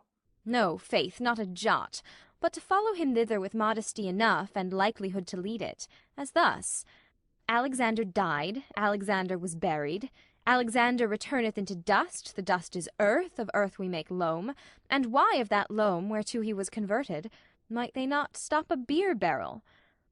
Imperious Caesar, dead and turned to clay, might stop a hole to keep the wind away. Oh, that that earth which kept the world in awe should patch a wall to expel the winter flaw. But soft, aside, here comes the king. Enter priest, etc., in procession, the corpse of Ophelia, Laertes and mourners following, King Claudius, Queen Gertrude, their trains, etc. The queen, the courtiers, who is this they follow, and with such maimed rites? This doth betoken the course they follow did with desperate hand fordo its own life. 'Twas of some estate. Couch we awhile and mark. Retiring with Horatio. What ceremony else? That is Laertes, a very noble youth, mark. What ceremony else? Her obsequies have been as far enlarged as we have warranties. Her death was doubtful, and but that great command or sways the order, she should in ground unsanctified have lodged, till the last trumpet. For charitable prayers, shards, flints, and pebbles should be thrown on her. Yet here she is allowed her virgin krantz, her maiden struments, and the bringing home of bell and burial. Must there no more be done? No more be done.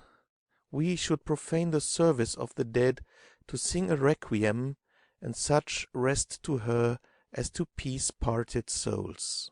Lay her i' the earth, and from her fair and unpolluted flesh may violets spring. I tell thee, trellised priest, a ministering angel shall my sister be, when thou liest howling. What?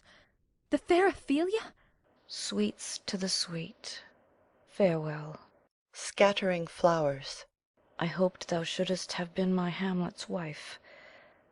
I thought thy bride bed to have decked, sweet maid, and not have strewed thy grave.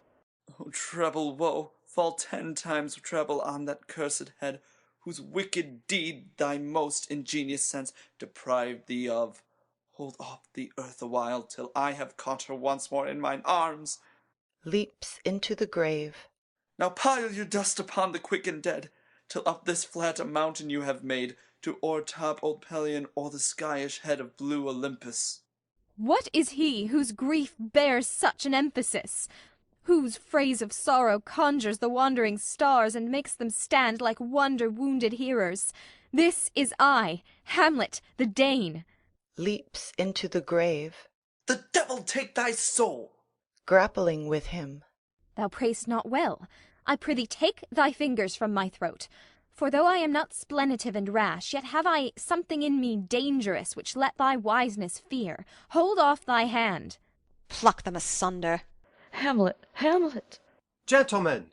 Good my lord, be quiet! The attendants part them, and they come out of the grave. Why, I will fight with him upon this theme until my eyelids will no longer wag. O my son, what theme? I loved Ophelia. 40,000 brothers could not with all their quantity of love make up my sum. What wilt thou do for her? Oh, he is mad, Laertes. For love of God forbear him. Swoon, show me what thou'lt do. Would weep, would fight, would fast, would tear thyself? Would drink up Isel, eat a crocodile? I'll do it. Dost thou come here to whine, to outface me with leaping in her grave? Be buried quick with her, and so will I. And if thou prate of mountains, let them throw millions of acres on us, till our ground, singeing his pate against the burning zone, make Ossa like a wart. Nay, an thou'lt mouth, I'll rant as well as thou. This is mere madness, and thus awhile the fit will work on him. Anon as patient as the female dove, when that her golden couplets are disclosed, his silence will sit drooping. Hear you, sir. What is the reason that you use me thus? I loved you ever. But it is no matter. Let Hercules himself do what he may. The cat will mew, and dog will have his day. Exit. I pray you, good Horatio, wait upon him. Exit Horatio. To Laertes. Strengthen your patience in our last night's speech. We'll put the matter to the present push. Good Gertrude, set some watch over your son. This grave shall have a living monument. An hour of quiet shortly shall we see. Till then in patience our proceeding be. Exeunt. Scene 2. A hall in the castle. Enter Hamlet and Horatio. So much for this, sir. Now shall you see the other. You do remember all the circumstance. Remember it, my lord? Sir, in my heart there was a kind of fighting that would not let me sleep. Methought I lay worse than the Mutines and the Bilboes. Rashly, and praised be rashness for it, let us know our indiscretion sometimes serves us well, when our deep plots do pall. And that should teach us there's a divinity that shapes our ends, rough hew them how we will. That is most certain. Up from my cabin, my sea-gown scarfed about me, in the dark groped I to find out them, had my desire, fingered their packet, and in fine withdrew to mine own room again, making so bold, my fears forgetting manners, to unseal their grand commission, where I found, Horatio, O royal knavery, an exact command, larded with many several sorts of reasons, importing Denmark's health and England's too, with, such bugs and goblins in my life, that on the supervise, no leisure bated, no, not to stay the grinding of the axe, my head should be struck off. Is it possible? Here's the commission, read it at more leisure. But wilt thou hear me how I did proceed? I beseech you. Being thus benetted round with villains, ere I could make a prologue to my brains they had begun the play, I sat me down, devised a new commission, wrote it fair. I once did hold it, as our statists do, a baseness to write fair, and laboured much how to forget that learning. But, sir, now it did me yeoman's service. Wilt thou know the effect of what I wrote? Ay, good my lord. An earnest conjuration from the king, as England was his faithful tributary, as love between them like the palm might flourish, as peace should stiff her wheaten garland wear, and stand a comma tween their amities, and many such like ases of great charge, that, on the view and knowing of these contents, without debatement further, more or less, he should the bearers put to sudden death, not shriving time allowed. How was this sealed? Why, even in that was heaven ordinant. I had my father's signet in my purse, which was the model of that Danish seal, folded the writ up in form of the other, subscribed it, gave it the impression, placed it safely, the changeling never known. Now, the next day was our sea-fight, and what to this was sequent thou know'st already. So Guildenstern and Rosencrantz go to it. Why, man, they did make love to this employment. They are not near my conscience. Their defeat does by their own insinuation grow. 'Tis dangerous when the baser nature comes between the pass and fell insensed points of mighty opposites. Why, what a king is this! Does it not, think'st thee, stand me now upon? He that hath killed my king and whored my mother, popped in between the election and my hopes, thrown out his angle for my proper life, and with such cozenage, is't not perfect conscience to quit him with this arm? And is't not to be damned to let this canker of our nature come in further evil? It must be shortly known to him from England what is the issue of the business there. It will be short. The interim is mine, and a man's life's no more than to say one. But I am very sorry, good Horatio, that to Laertes I forgot myself, for by the image of my cause I see the portraiture of his. I'll court his favours. But sure the bravery of his grief did put me into a towering passion. Peace! Who comes here? Enter Osric. Your lordship is right welcome back to Denmark. I humbly thank you, sir.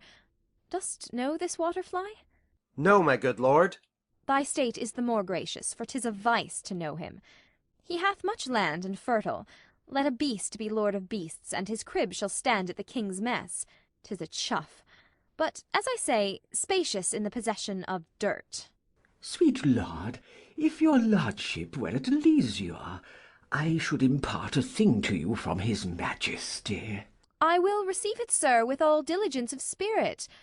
Put your bonnet to his right use, 'tis for the head. I thank your lordship, it is very hot. No, believe me, 'tis very cold. The wind is northerly. It is indifferent cold, my lord, indeed.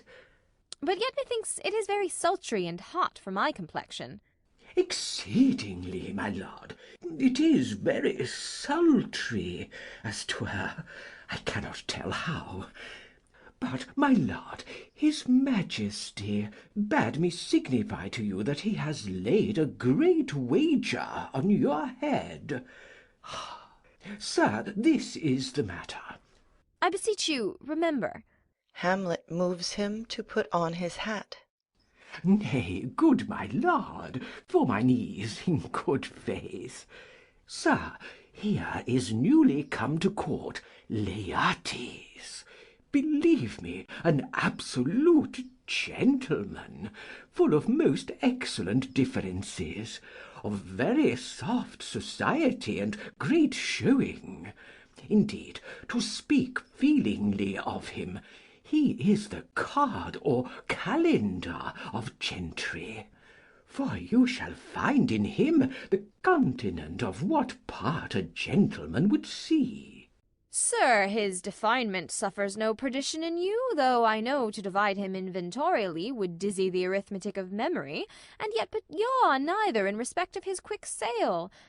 But in the verity of extolment I take him to be a soul of great article, and his infusion of such dearth and rareness as to make true diction of him, his semblable is his mirror, and who else would trace him? His umbrage, nothing more. Your lordship speaks most infallibly of him. The concernancy, sir, why do we wrap the gentleman in our more rawer breath? Sir. Is it not possible to understand in another tongue? You will do it, sir, really? What imports the nomination of this gentleman? Of Laertes. His purse is empty already. All his golden words are spent. Of him, sir. I know you are not ignorant. I would you did, sir, yet, in faith, if you did, it would not much approve me. Well, sir? You are not ignorant of what excellence Laertes is. I dare not confess that, lest I should compare with him in excellence. But to know a man well were to know himself. I mean, sir, for his weapon, but in the imputation laid on him by them, in his meed he's unfellowed. What's his weapon? Rapier and dagger. That's two of his weapons, but well.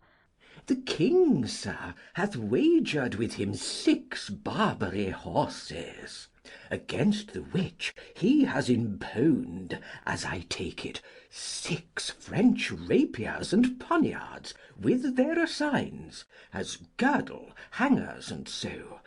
3 of the carriages, in faith, are very dear to fancy, very responsive to the hilts, most delicate carriages, and of very liberal conceit. What call you the carriages? I knew you must be edified by the margent ere you had done. The carriages, sir, are the hangers. The phrase would be more German to the matter if we could carry cannon by our sides. I would it might be hangers till then. But on. 6 Barbary horses against 6 French swords, their assigns, and 3 liberal conceited carriages. That's the French bet against the Danish. Why is this imponed, as you call it? The king, sir, hath laid that in a dozen passes between yourself and him, he shall not exceed you 3 hits. He hath laid on 12 for 9. And it would come to immediate trial, if your lordship would vouchsafe the answer. How if I answer no? I mean, my lord, the opposition of your person in trial. Sir, I will walk here in the hall. If it please his majesty, 'tis the breathing time of day with me. Let the foils be brought, the gentleman willing, and the king hold his purpose, I will win for him an I can. If not, I will gain nothing but my shame and the odd hits. Shall I redeliver you e'en so? To this effect, sir, after what flourish your nature will. I commend my duty to your lordship. Yours. Exit Osric. He does well to commend it himself. There are no tongues else for his turn.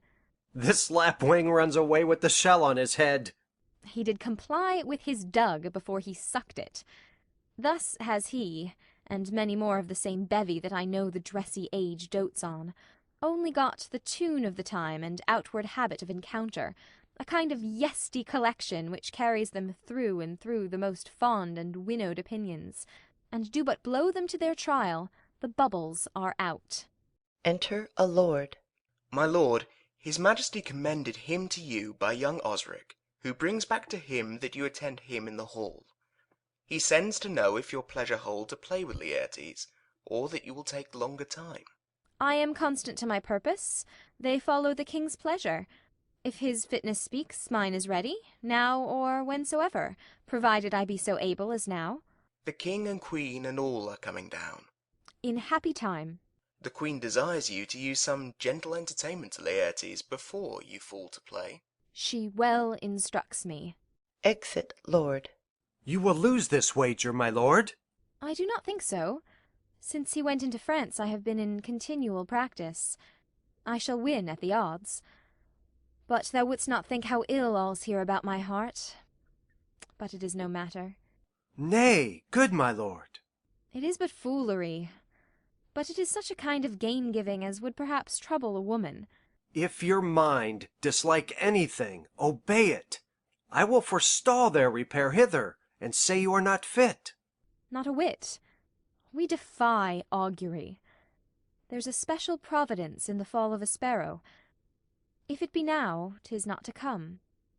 If it be not to come, it will be now. If it be not now, yet it will come. The readiness is all. Since no man has aught of what he leaves, what is to leave betimes? Enter King Claudius, Queen Gertrude, Laertes, lords, Osric, and attendants with foils, etc. Come, Hamlet, come, and take this hand from me. King Claudius puts Laertes' hand into Hamlet's. Give me your pardon, sir. I've done you wrong. But pardon't, as you are a gentleman. This presence knows, and you must needs have heard, how I am punished with sore distraction. What I have done, that might your nature, honour, and exception roughly awake, I here proclaim was madness. Was't Hamlet wronged Laertes? Never Hamlet. If Hamlet from himself be ta'en away, and when he's not himself does wrong Laertes, then Hamlet does it not, Hamlet denies it. Who does it then? His madness. If't be so, Hamlet is of the faction that is wronged. His madness is poor Hamlet's enemy. Sir, in this audience, let my disclaiming from a purposed evil free me so far in your most generous thoughts, that I have shot mine arrow o'er the house, and hurt my brother. I am satisfied in nature, whose motive in this case should stir me most to my revenge, but in my terms of honour I stand aloof, and will no reconcilement, till by some elder masters of known honour.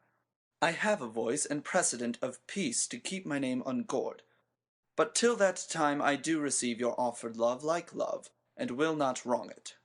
I embrace it freely, and will this brother's wager frankly play. Give us the foils, come on. Come, one for me. I'll be your foil, Laertes. In mine ignorance your skill shall, like a star i' the darkest night, stick fiery off indeed. You mock me, sir. No, by this hand. Give them the foils, young Osric. Cousin Hamlet, you know the wager. Very well, my lord. Your grace hath laid the odds o' the weaker side. I do not fear it. I have seen you both. But since he is bettered, we have therefore odds. This is too heavy. Let me see another. This likes me well. These foils have all a length? Ay, my good lord. Set me the stoups of wine upon that table. If Hamlet give the first or second hit, or quit in answer of the third exchange, let all the battlements their ordnance fire. The King shall drink to Hamlet's better breath, and in the cup an union shall he throw, richer than that which 4 successive kings in Denmark's crown have worn. Give me the cups, and let the kettle to the trumpet speak, the trumpet to the cannoneer without, the cannons to the heavens to earth. Now the King drinks to Hamlet. Come, begin. And you, the judges, bear a wary eye. Come on, sir. Come, my lord. They play. 1. No. Judgment. A hit, a very palpable hit. Well, again.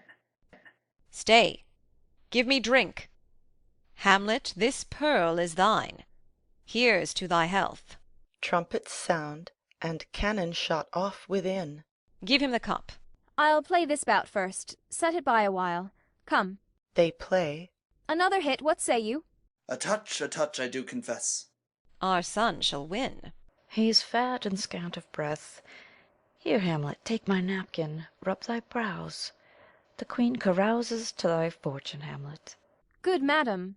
Gertrude, do not drink. I will, my lord. I pray you pardon me. It is the poisoned cup. It is too late. I dare not drink yet, madam. By and by. Come, let me wipe thy face. My lord, I'll hit him now. I do not think't. And yet 'tis almost against my conscience.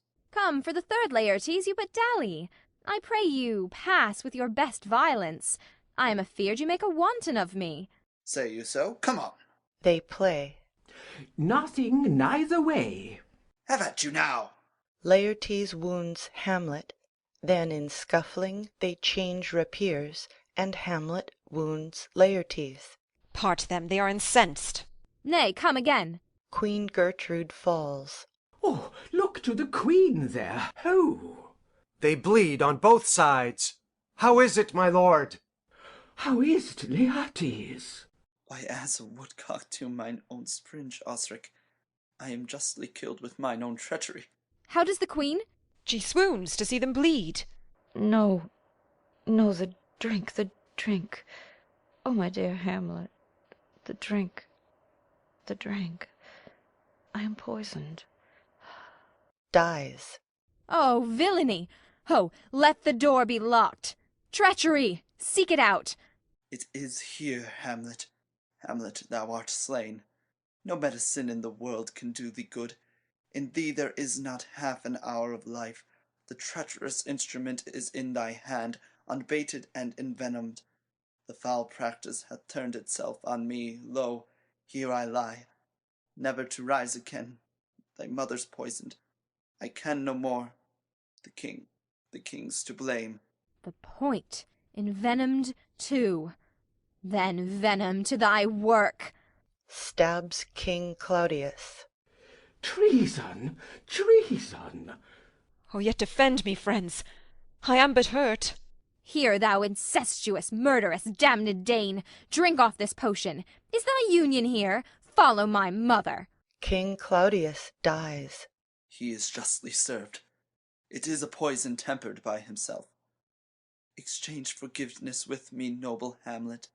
Mine and my father's death come not upon thee, nor thine on me. Dies. Heaven make thee free of it. I follow thee. I am dead, Horatio. Wretched queen, adieu. You that look pale and tremble at this chance, that are but mutes or audience to this act, had I but time, as this fell sergeant, Death, is strict in his arrest, oh, I could tell you. But let it be. Horatio, I am dead, thou livest. Report me and my cause aright to the unsatisfied. Never believe it. I am more a Roman than a Dane. Here's yet some liquor left. As thou art a man, give me the cup. Let go. By heaven, I'll have't. Oh, good Horatio! What a wounded name, things standing thus unknown, shall live behind me. If thou didst ever hold me in thy heart, absent thee from felicity awhile, and in this harsh world draw thy breath in pain to tell my story. March afar off, and shot within. What warlike noise is this? Young Fortinbras, with conquest come from Poland, to the ambassadors of England gives this warlike volley. Oh, I die, Horatio. The potent poison quite o'ercrows my spirit. I cannot live to hear the news from England, but I do prophesy the election lights on Fortinbras. He has my dying voice. So tell him, with the occurrence, more or less, which have solicited. The rest is silence. Dies. Now cracks a noble heart. Good night, sweet prince, and flights of angels sing thee to thy rest. Why does the drum come hither? March within. Enter Fortinbras, the English ambassadors, and others. Where is this sight? What is it you would see? If aught of woe or wonder, cease your search. This quarry cries on havoc. O proud death! What feast is toward in thine eternal cell, that thou so many princes at a shot so bloodily hast struck? The sight is dismal, and our affairs from England come too late. The ears are senseless that should give us hearing, to tell him his commandment is fulfilled, that Rosencrantz and Guildenstern are dead. Where should we have our thanks? Not from his mouth. Had it the ability of life to thank you, he never gave commandment for their death. But since, so jump upon this bloody question, you from the Polack wars, and you from England, are here arrived, give order that these bodies high on a stage be placed to the view, and let me speak to the yet unknowing world how these things came about. So shall you hear of carnal, bloody, and unnatural acts, of accidental judgments, casual slaughters, of deaths put on by cunning and forced cause, and in this upshot, purposes mistook fallen on the inventors' heads. All this can I truly deliver. Let us haste to hear it, and call the noblest to the audience. For me, with sorrow I embrace my fortune. I have some brights of memory in this kingdom, which now to claim my vantage doth invite me. Of that I shall have also cause to speak, and from his mouth whose voice will draw on more. But let this same be presently performed, even while men's minds are wild, lest more mischance on plots and errors happen. Let 4 captains bear Hamlet, like a soldier, to the stage, for he was likely, had he been put on, to have proved most royally, and for his passage, the soldiers' music and the rites of war speak loudly for him. Take up the bodies. Such a sight as this becomes the field, but here shows much amiss. Go, bid the soldiers shoot. A dead march. Exeunt bearing off the dead bodies, after which a peal of ordnance is shot off. End of Act 5. End of Hamlet by William Shakespeare.